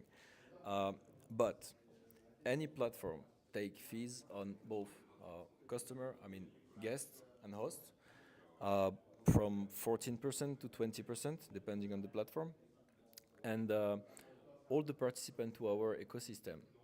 By this, I mean the people who own NFT will have 0% commission fees, never. If you're a host... Forever? Forever. Oh. During the time you own an NFT and you stake it, you will never have any commission fees. For traveling and for the property owners, you will have some limitation. We have 4 rank of NFT. And of course, like the smallest one won't give you the ability to rent so many property than the biggest rank.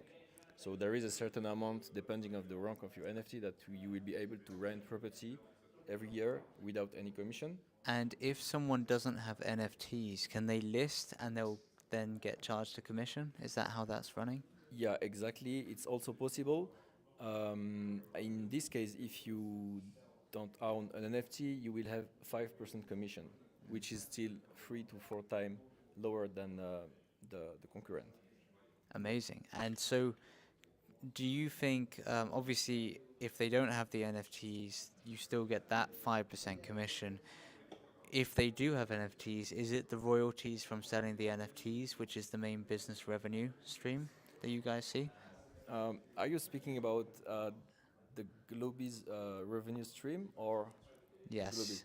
This is something that I learned in my experience. You have to master the supply chain. If you can master each step of the supply chain, you can win money you can lose money where people win, and win money in all other spots. I mean, Airbnb, Booking win money only on commission.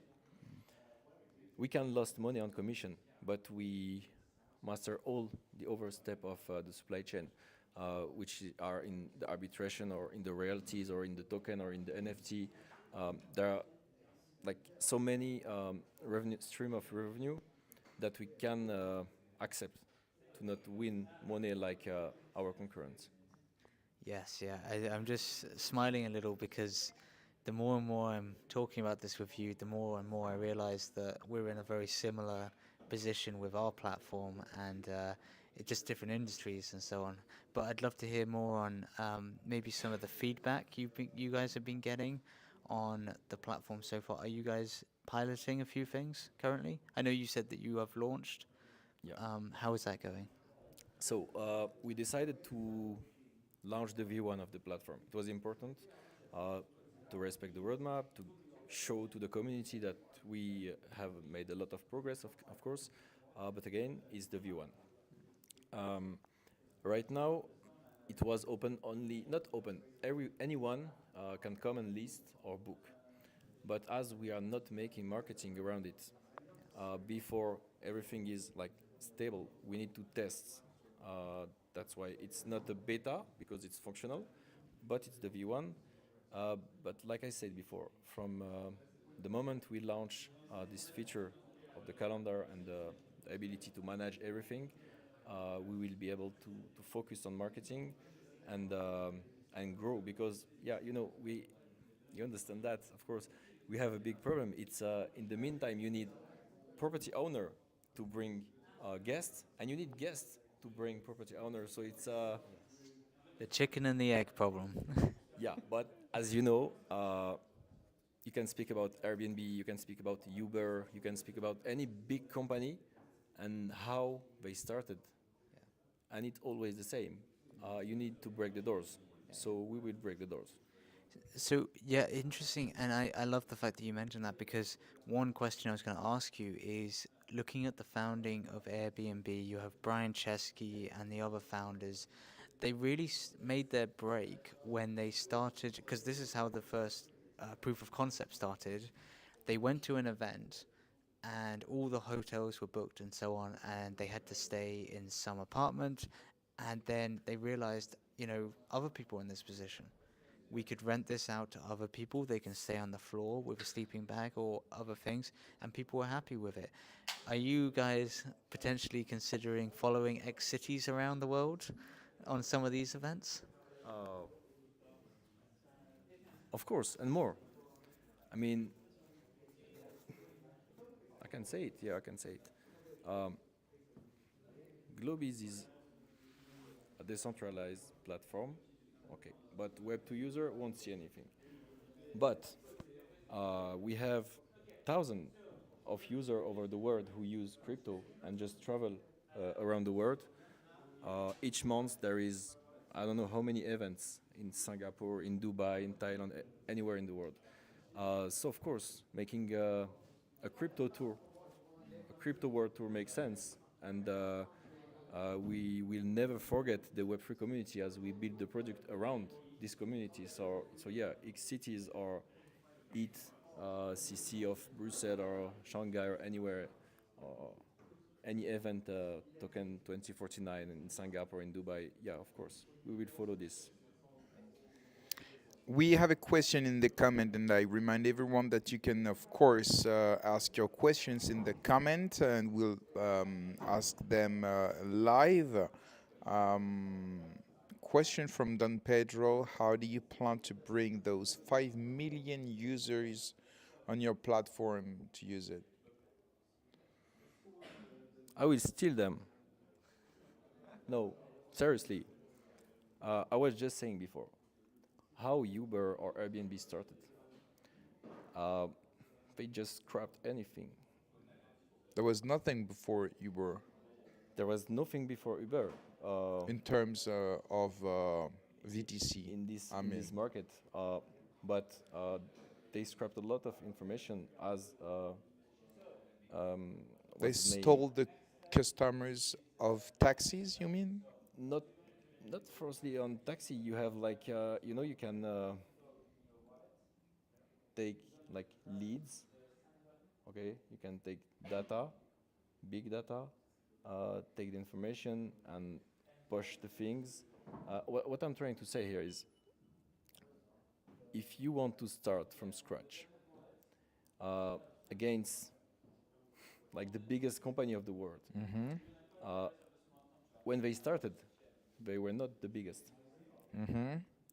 So you have to. Yeah, but you cannot Airbnb, take the when same they route. started, they created a market. Yeah. So you are not created a market. You're trying to win part de marché, market share, market Yeah, share, yeah. yeah, market share of an existing market. Yeah. Before Airbnb, people were also renting the Yes. property on other platforms. Yes. So that's what they scrapped at that time. I mean, you cannot, let's make it simple. You cannot respect the rules, all the rules, I mean, if you want to start from nothing. So what I can say is, Globis will make it. The way I will make it, I cannot say everything, but I will make it, definitely. Okay, And, he will threaten guys and take their families in hostage. So use Globies or Quick. This is the new baseline of Globies. Just to be mentioned, I'm part of Globies team, but I was not aware of this strategy. it's part of my advisory board, and yeah, they accepted it. That's not my idea. No, really, Let's be serious. There are What's the maybe you answered this question before by with the go-to-market strategy, but maybe you spoke about marketing a few months ago. You spoke about trying to convince with a very, very impactful difference of pricing, for example. How will you communicate this to the customers of Booking and Airbnb so they know your platform and so they will just try it first? Because all starts by a try. of course. No, yeah, you're right. Let's be serious a little bit. No hostage and so on. Yeah, exactly. So far. I think one of the most important thing is the pocket.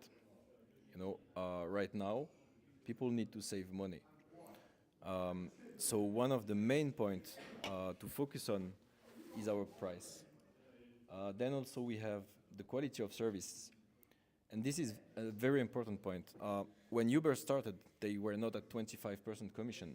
When Airbnb started, they were not at 14 to 20% commission. They have more and more fees, and of course they have to level up the fees. But what I'm trying to say is, if you kill your customer with too high fees, the services will be just bad, lower and lower. And if you are able to give a better services with a better price for the same place, people will come. So, of course, it will take time. Of course, we won't reach the question of done 5 million. 5 million in 1 week or in 1 year. Of course, that's not our target. If I can speak about target, it's to have 100,000 users by the end of 2025. This is a target. I mean, a fair target, not so high, not so bad. But will we reach 5 million? Will we get hundreds of property listed on the platform? It will take the time, but once people understand, without speaking about Web3 and blockchain, once people will understand that they can get a better services, paying less.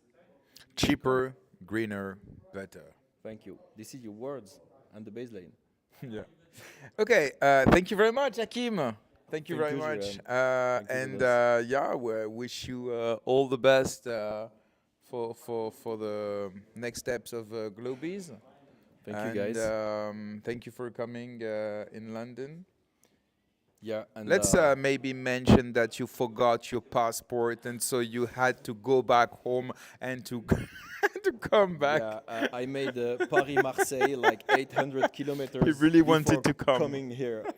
I had my ID, but I didn't knew that. Yeah. Thank you, Brexit. He didn't tell me. He knew. He didn't say. It's always my fault. Thank you, guys. Well, you are the advisor.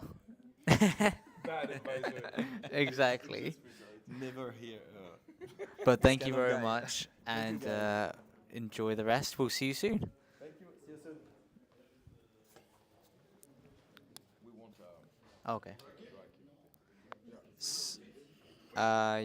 We'll see. Joaquim is currently busy with the hackathon side of things, so I think it's Okay, cool. So you know. So you know? So you know. Oh, okay. So I can. So maybe you want to start with me? Yeah, I think so. or Joaquim is coming. Yeah, sorry for anyone listening in. We're just deciding whether Joaquim is busy or not. He's doing his hackathon, but here he is coming. A lot of people over there actually. It's really great to see all the computers and laptops. If we had a bigger setup and everything like that, then we could show more interactive videos. But it's actually really encouraging seeing. Yeah, all we that. have 10, 11 people working on this hackathon. Joaquim will tell us what is it about. Joaquim, you come? And at least People are screaming. They're waiting for you. At least two of them Joaquim, are new. Joaquim. So that's pretty amazing. Yes, welcome back. I'm being called, invoked. You are everywhere, sir. Yes, bit too many places today. What are we talking about today? Gaupa, hackathon. So many stuff. So I can everything. give a quick overview of where we are on the hackathon. So what we've been doing is, again, I love hackathons. We won one during the X Days Bucharest, so I'm very fond of them. But they do ask for quite a lot of technical knowledge. And for example, the one we did during X Days lasted for a whole month.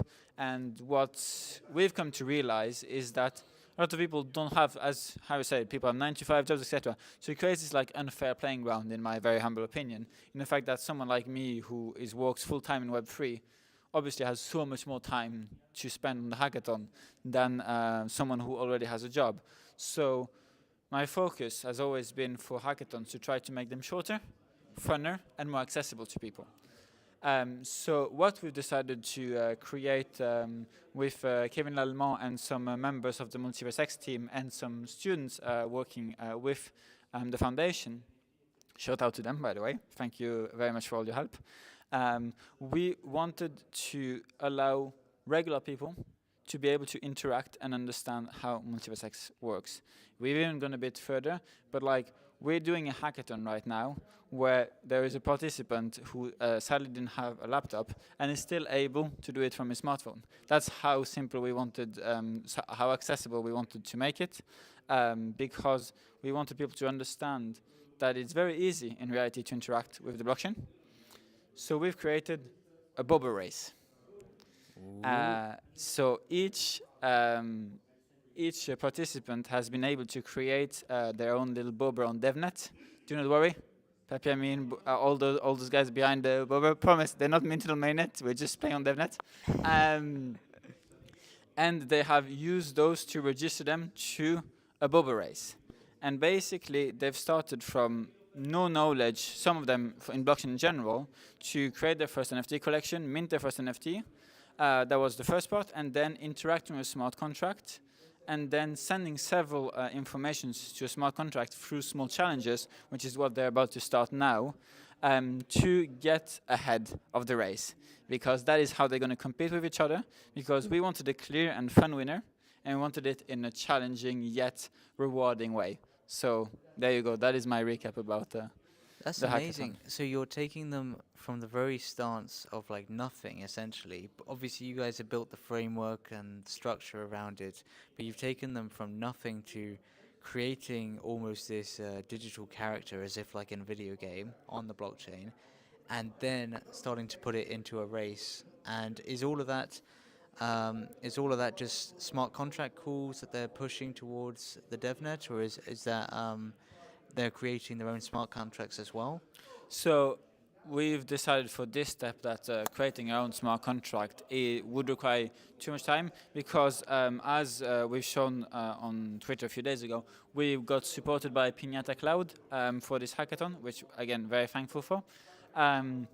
Because again, understanding IPFS, which is how we host files, use them in NFTs, etc., I believe is also a very strong backbone of decentralization, because it's a different type of decentralization, but vital too. So we've kind of like taken all those small pieces that even I would say NFT creators that have been in the space for years aren't fully aware of how it works, and give it that get to them. So no deployment of smart contracts today, not this time, but more interacting with them, understanding them. We sent them the different functions so they understood what they were interacting and how they were interacting with it, and we think that is a great way, because it's already honestly overloaded with information. I've been talking non-stop to them, like I am right now. Yeah, I think it's been a blast. Thank you very much, Joaquim. There's something I am angry about because of you. Which one? You stole our audience When? with your hackathon. We used to have people with us, and they're all living for your hackathon. No, just kidding. It's really great. Will you be able to display things from the hackathon, or maybe are you currently? But I'm not on Twitter at the moment. No, so to share some things. that is a very good question. We want to you have some sometimes, not very often, but sometimes you have good questions. Kevin Lallemand from Dinovox and Middle Staking created a quick interactive UI that is going to show the progress of the race. It is a work in progress, we're going to be honest, because obviously we've organized this event at the same time as the hackathon, etc. So we haven't slept much and been doing a lot of stuff. But yes, we will hopefully be able to stream it. Great. Yes. Telephone. Yeah. Well, sorry for stealing the audience. And back to your question. Yes, there is a visual overview that you'll be able to follow, and we're hoping to reuse this format with more advanced stats for more advanced users with different price pools, etc. I can see. Oh, wow. you will show us something? Yes, I'm being told I need you to show you something. Now I understand why you rugged us during the interview. Yeah. Now, let's go. Okay, so we've had a bit of fun, and as you know, Bober is a silver sponsor of this event, so we're very grateful for that. We even had the Bober mascot walking around all day, and we wanted to. Bober is a girl. Is she? And we wanted to find it a new, an interactive way for people to, again, discover NFTs, and that's what they used for the hackathon for creating the Bober for the race. And we've called it the Bober booth. It's been made by the artist Kuget. Jeremy, you can press once again. You terrible name. So here we have it. The Bober booth is live. I'll let GRM have some fun around creating. I'm discovering it. So let's choose the background, correct? So pink, for example, and body, for example, blue. Face. Oh, great. These assets are pretty cool. What do you want? Which glasses do you want? This one? Right one, yeah. There you go. Okay. And bubblegum? Yep. Okay. And clothes? Which one do you prefer? Gaupa? Yes. And you choose the hat. Go Robin Hood. Okay. It's great. Perfect. It's a communist Robin Hood Gaupa Labs Bober. I like it's Joaquim. it. It's me. I just need those sunglasses. And there is normally, for some reason we can't scroll, but there is another very cool part of this, which we've done with the Bober team, is that once you've picked your different layers, you get the option to mint it. But there is a little catch, and I need to check why you can't scroll. Maybe it is because we're streaming it. You need a code. So follow in the comments of the stream and on xCities account in the following hours, because we will be leaking some codes that will allow you to create a custom. I want Bober. one. So I'll be able to customize my Bober and to mint it. Yes. That's great. I agree. I think it's quite a cool idea. No, it's a really cool idea. We remember, for example, Coco who did something like this, like a dressing, and you can change the clothes of Exactly. the NFT, but it was just off-chain cosmetic, but you cannot mint it. So yeah, the idea is pretty cool. Thank you. So yeah, but also we find it a fun way for both the community and new members to to have their first NFT or one of their first NFTs, because we've been giving away quite a few as NFT this weekend.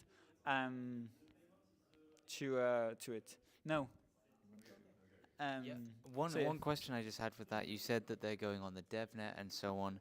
Is a wallet creation going on in the background, or are they doing their own wallets there?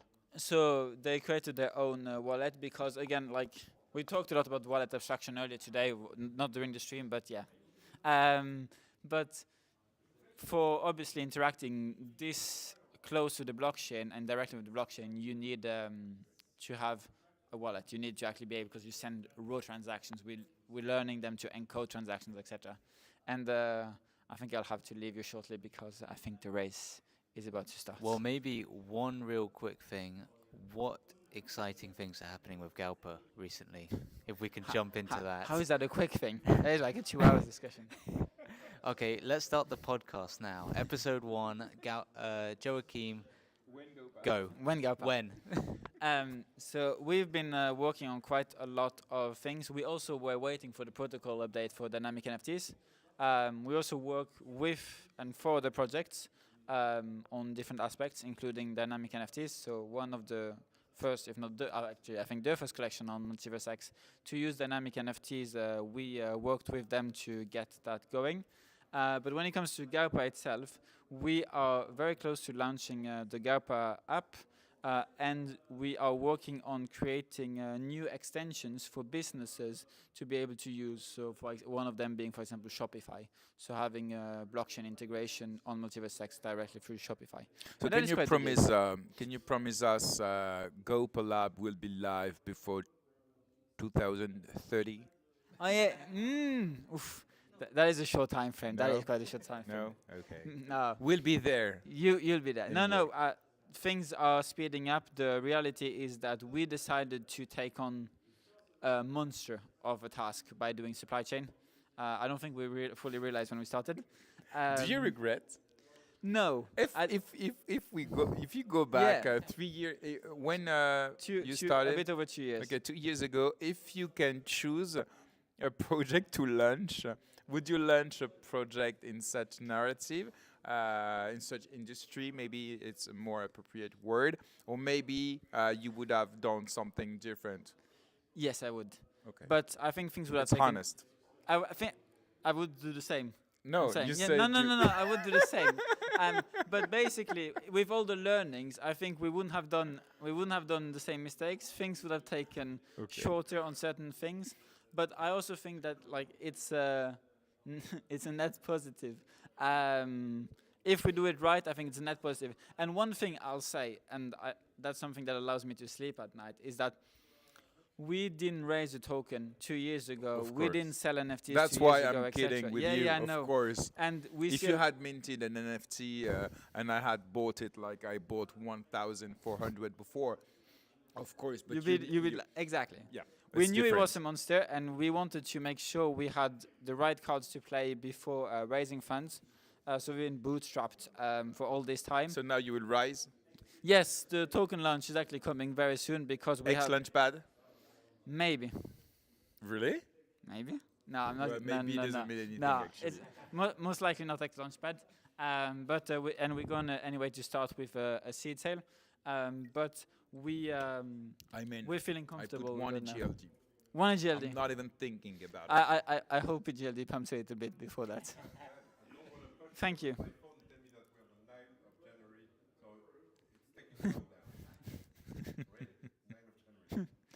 Okay. Thank you very much, Thank you Joaquim, again. for coming and for co-organizing this event. It was It's been a great. pleasure.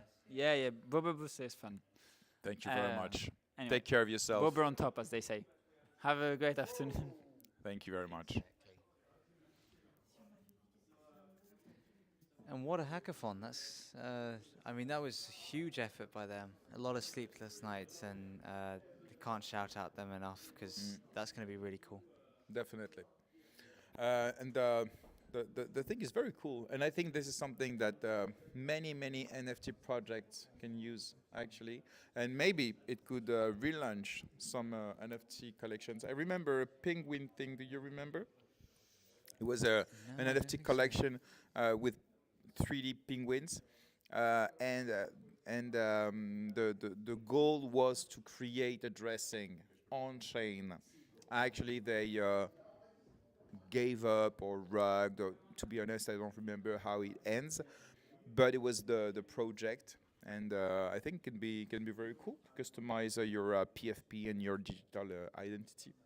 Yeah, very much. And obviously, with what Kevin was showing earlier with that meme coin aspect as well, I think there's a lot more interactions and fun ways for people to just, I think, show their friends and so on, like blockchain technology. So these things are all very much wanted and needed. So I think we will be wrapping up relatively soon. Yeah. We have shown quite a bit. There's a lot of panels and so on we haven't discussed, but I think a lot of those details may be coming out, maybe a few clips every now and then in the future. This has been, I think, an amazing Genesis event. For me personally, for the organizing, co-organizing, but also from the community aspect. We've had so much positive praise from so many people here. They are amazed at the professional level, I think, of it. And I think we'll do a survey where we'll find out like a little bit on how to improve going forward, maybe even a question on where they want the next xCities as well.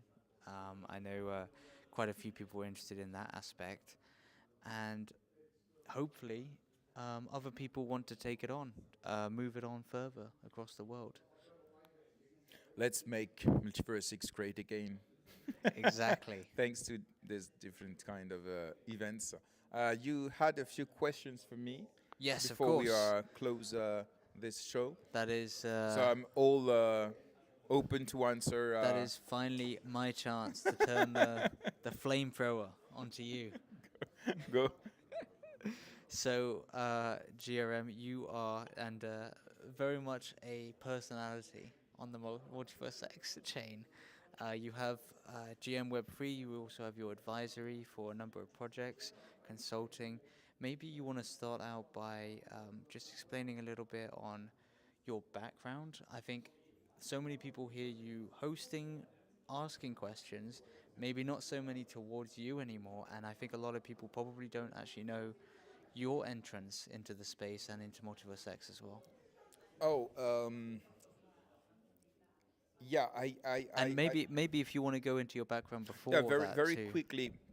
I've been working in the Web3 industry since 2017.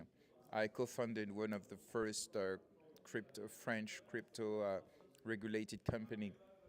We allowed people to buy Bitcoin at retailers like Bureau de Tabac or different other shops. It was a great experience on which I learned a lot about business, marketing, and regulation. After I co-founded Web3 gaming platform.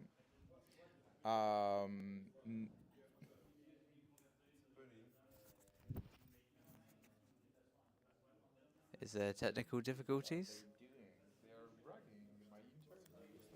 They destroyed your flow. I was in the story there, and then, you know.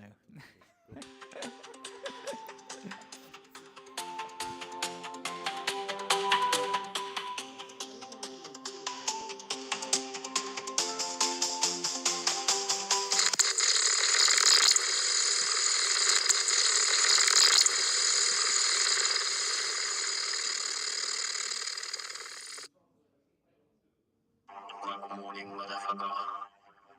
We are Legion. We are Quaconymous. Blockchain is free. We meme. And we do not forget our early supporters. And there's as well.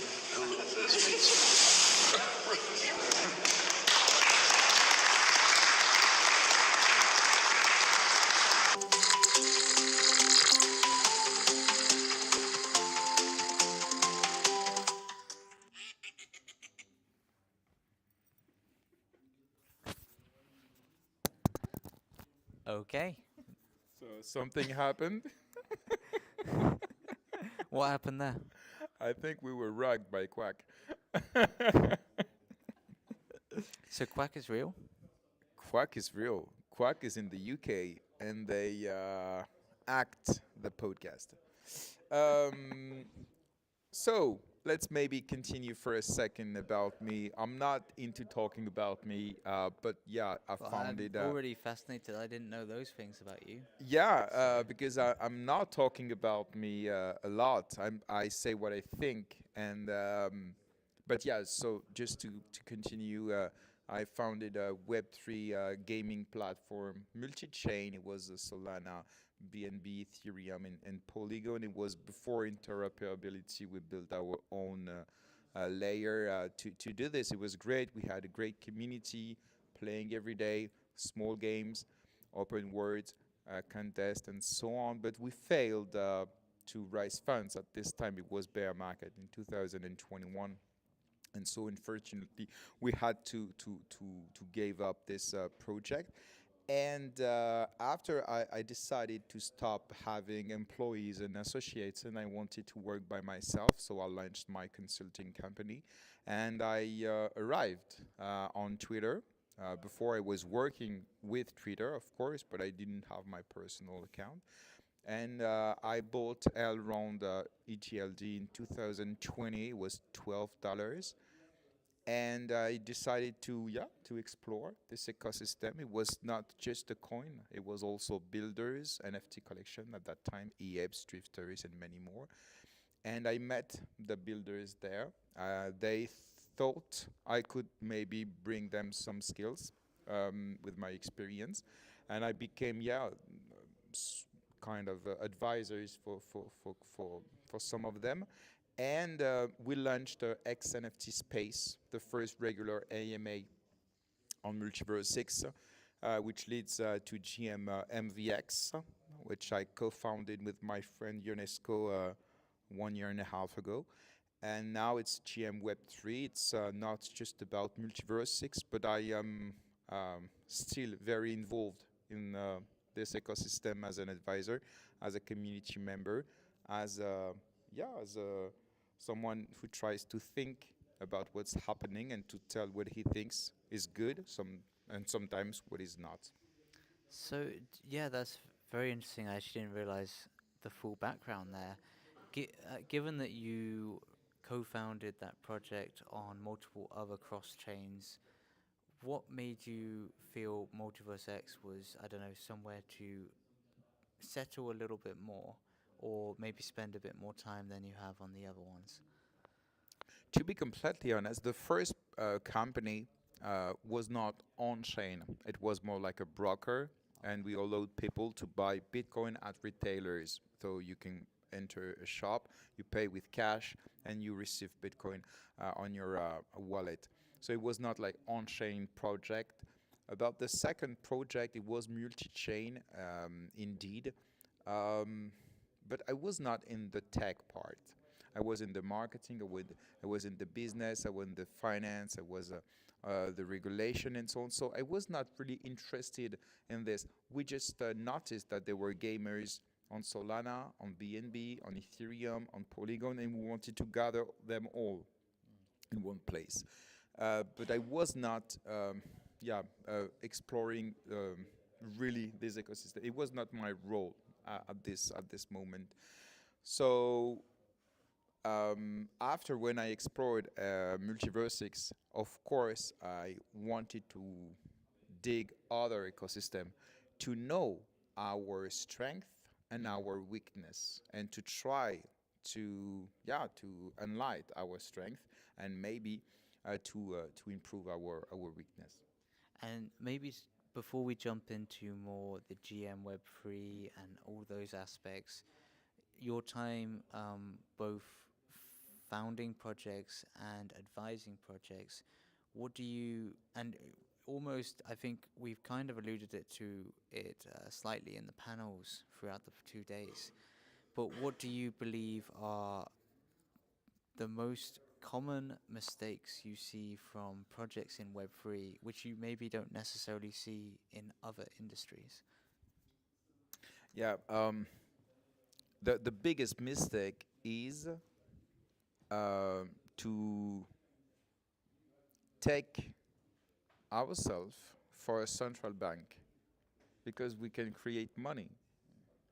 And we don't necessarily think our business model correlated to this asset that we create from nothing, from a roadmap, from a promise, from marketing. This is what are most of token right now. They don't have real intrinsic utilities. So that's the biggest mistake, and that's why majority of tokens are dumping as fuck during the bear market, and they are gaining value during the bull run. Things did not change about the company. This is just a matter of speculation. So this is the biggest mistake, but it's not new. I'm saying these things for since 2017, and unfortunately, people keep making this mistake. But we can see more and more people who's trying to make tokenomics a real business model. So it's pretty bullish, but we need to make the sort between all these projects. Yeah, yeah, I completely agree. And just a very quick follow-up, because I do want to jump into more of the spaces and the future of GRM. But when you're talking about obviously linking tokenomics to business models, the future of a company, I completely agree with it, and I think it is essential. But do you believe one of the reasons why it hasn't happened too well so far has been regulation? Or do you think it's just the fact that people are doing these schemes where they raise a lot of money with, terrible tokenomics, and they just feel like they'll raise more money in the future? First, it's a matter of skills. Most of Web3 builders are students or people that have never built a company before, and so they are making mistakes of beginners. That's the first part. The second part is just greediness. They want to raise a lot of money, and they think that money will be enough to build a company. But no, of course, money, especially if you don't swap it in stable coins, but money is just something that will melt with the time. So that's the two reasons. And you have, of course, the scammers, the rags, but I'm not talking about them. They don't have. I don't have time to speak about them here. But the two first reasons of these mistakes, in my opinion. Very interesting, yes. And if we go into a little bit of XNFT space, GM Web3, what was the real motivator behind starting these spaces, these podcasts? Um, Tokenomics I models? No, many people told me about launching a token GRM, but no, never. No. My motivation is the same on XNFT space and on GM Web3, trying to create quality content with independent. So when we hosted the AMA with XNFT Space, the guest never had the questions before. Even when sometimes some of them tipped us. They sent us some like NFT or a few GLD, but it was not in exchange of the question before or maybe to be kind with the project, never. Even today, when I host an AMA, sometimes on my page, I will host one with AI Nexus very soon. It's sponsored. They pay. It's completely, transparent. I have no problem with this. But the founder who will call me, hi, don't have the questions. And I will not be kind. I will not be nice. I will not say the project is great. I will ask questions, the true questions I am asking, and the questions of the community. So independence is very important, and it has always been there for me. And when I say try to create quality content, which means work every topic I'm talking about, inviting people, the good people, to speak topics. I'm not expert on it, and to gather a team to speak about serious thing, but with fun. That is, yeah, I think that's very interesting. It's obviously it's something that I've noticed with the way that you guys run your spaces, something I like actually a lot. How, oh, I'm trying to frame this question. How would you say you prioritize what you want to get out of these in the sense that do you really want to test these founders to see if they really can hold up to scrutiny? Do you want to almost try and see how well they've got the vision in their mind? And what is the thought process when you're making? It's interesting. Well, there are three things.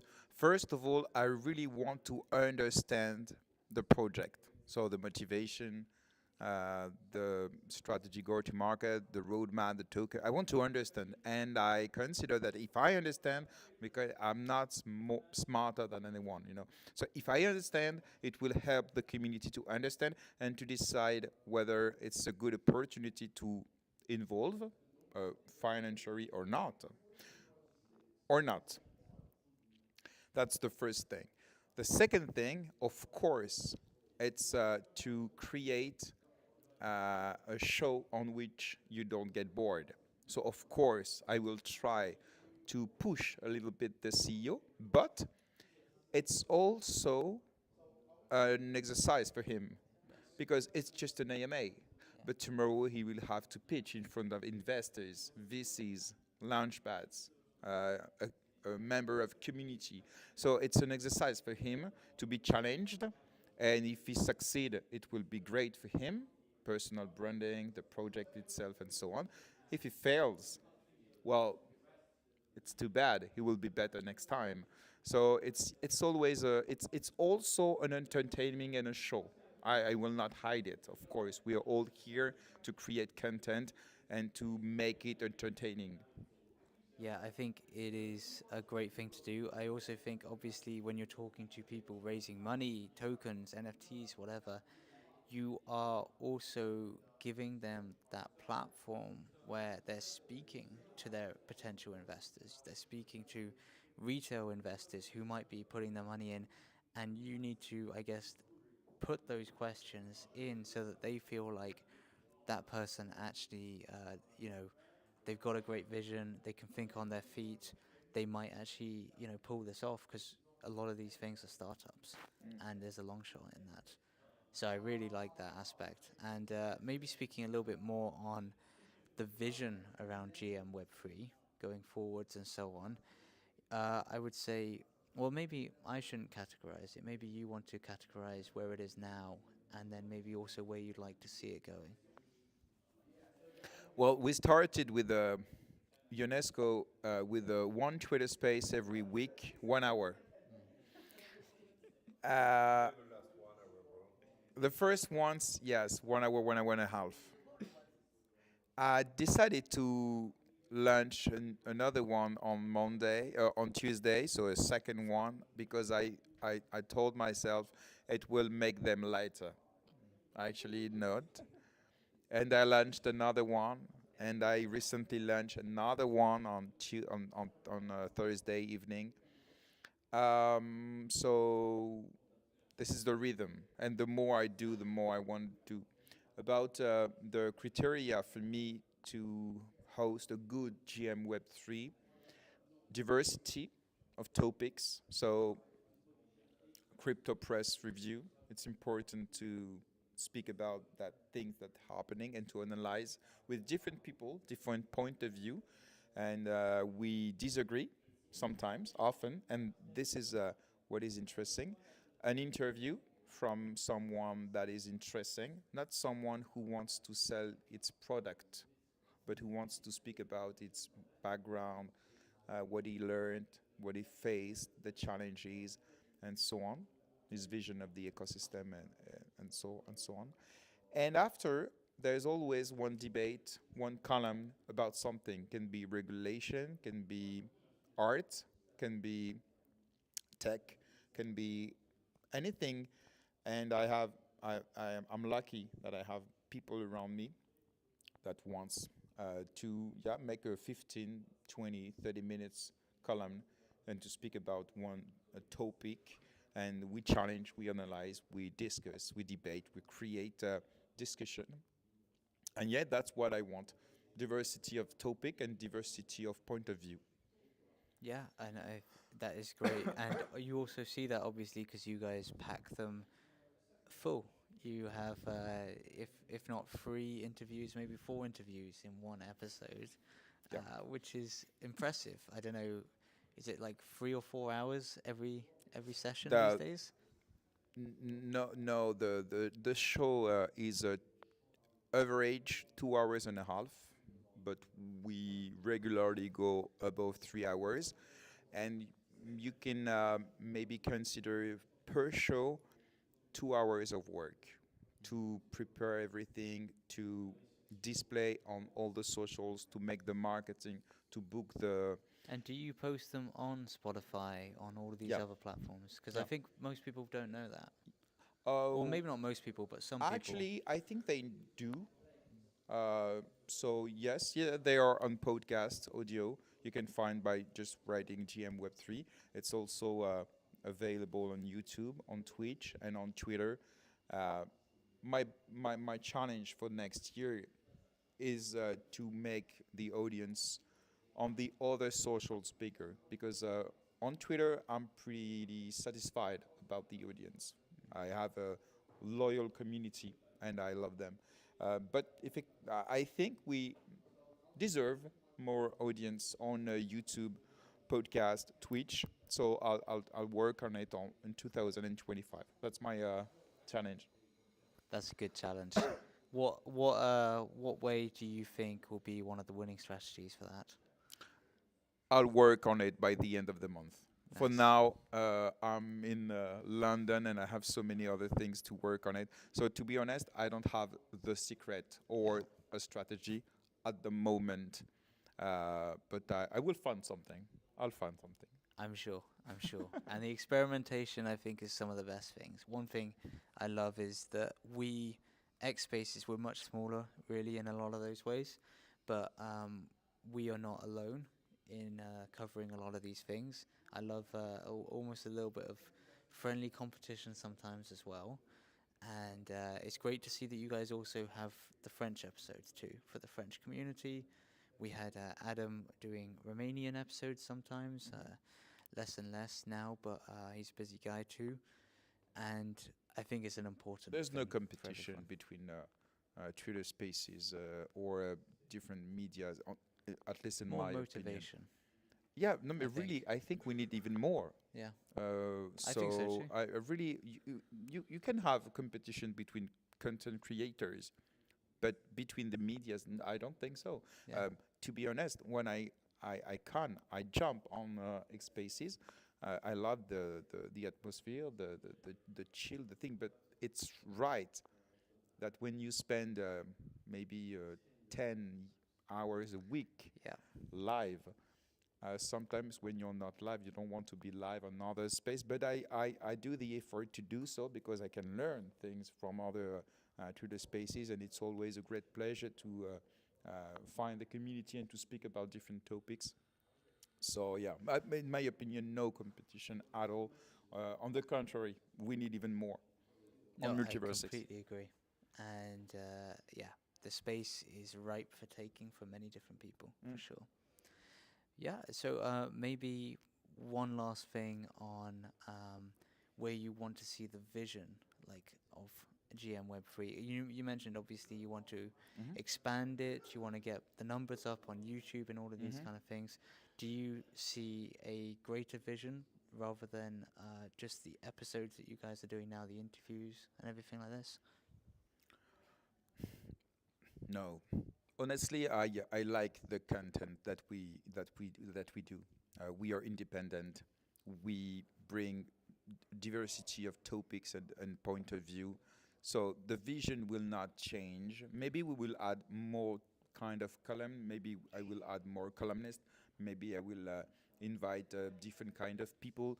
But the vision will remain the same for the moment because I love what I do and the way we do it with all my team of speakers, columnists, and the community. The GM Web3 community is really great.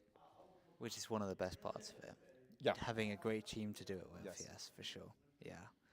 Well, I think that's amazing. And honestly, I am actually a big fan of what you guys do. And if I was more available in mornings, I would jump into more of them. But a little bit more busy these days. Understandable. And thank you very much for the questions.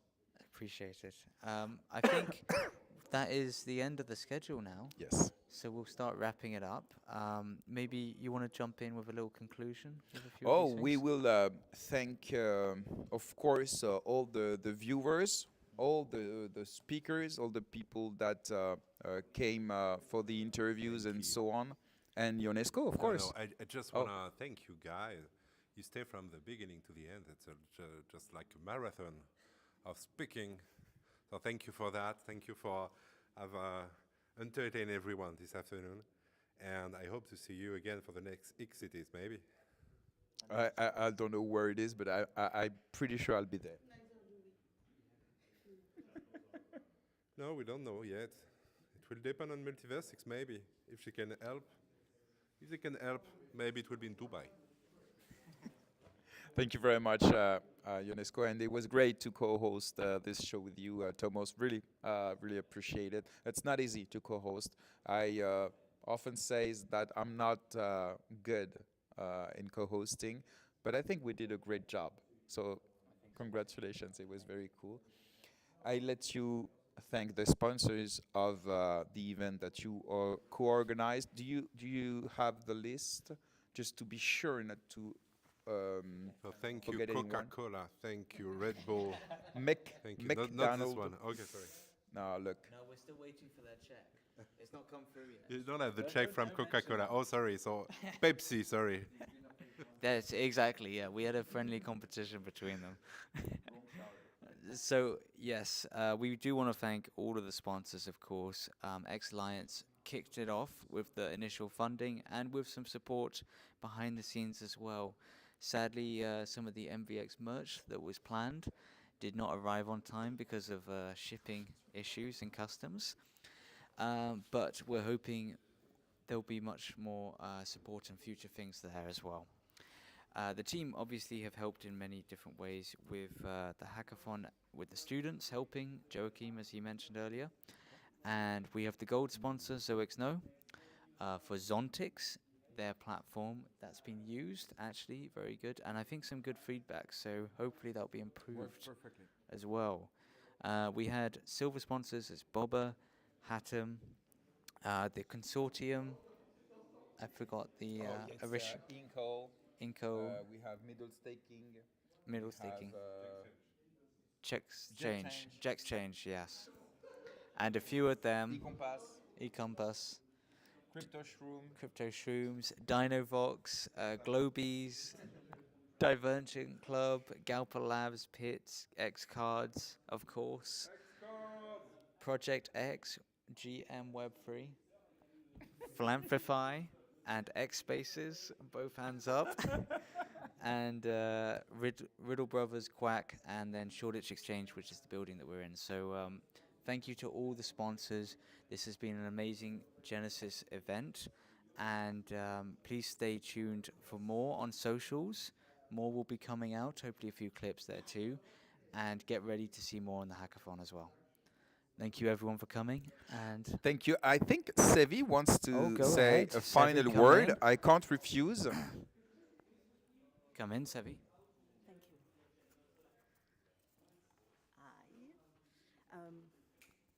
I bet on the fact that in the end of the live stream, and there is less people.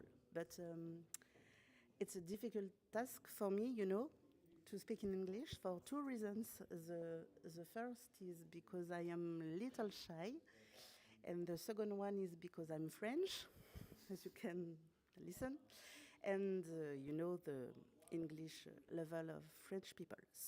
But it was important for me to say few words about this event because the community and the project who were here have spent 2 days with us.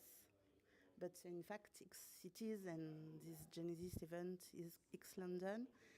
It's so many much things. I remember when Joaquim asked me to join the team, it was around the end of August. It took me around 10 seconds to answer. A new event? Yes, let's go. And 3 months later, we are here. So it was difficult. It was a very challenge. It's not English, a very challenging. Yeah. And sometimes there are some doubts. It's quite normal. But I can say the days was very long, never enough, but long, and the nights were very short. But we did it 2 days, 2 days of an amazing event. And you know, when I was working on the organization, I asked to one of my best friends, ChatGPT, what he was thinking about X London and if it will be a success. And you know, when you ask a request, under there is a little sentence which says ChatGPT may commit mistake, so always verify. Okay, I have verified, and I can tell you it was a success, like ChatGPT did say. But we are a little team, but we were with a very stronger, invisible team. I, of course, want to thank our sponsor and partner.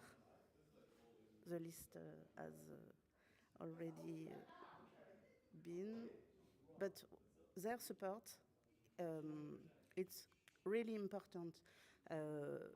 It's not only a matter of money, but it's a matter of confidence, trust.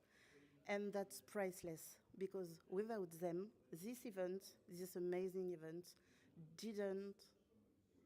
wouldn't have been possible. So thank again, and the team.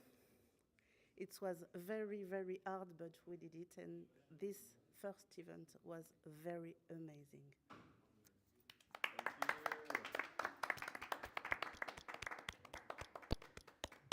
Thank you very much. Sevi, you are courageous. You didn't want to come at the beginning, and you did it. It's a great testimony. Thank you very much. And thank you to all the team for doing such event. It's a big challenge, but succeeding in doing this make MultiversX great again. Thank you very much. And yeah, what day is it? Sunday? Sunday. Okay, have a very good Sunday night, and see you next week for new GM Web3, and of course new X Spaces with DB Crypto. Yes. And thank you for also hosting GRM and for being on all the panels as well. Thank you. Speak to you all soon.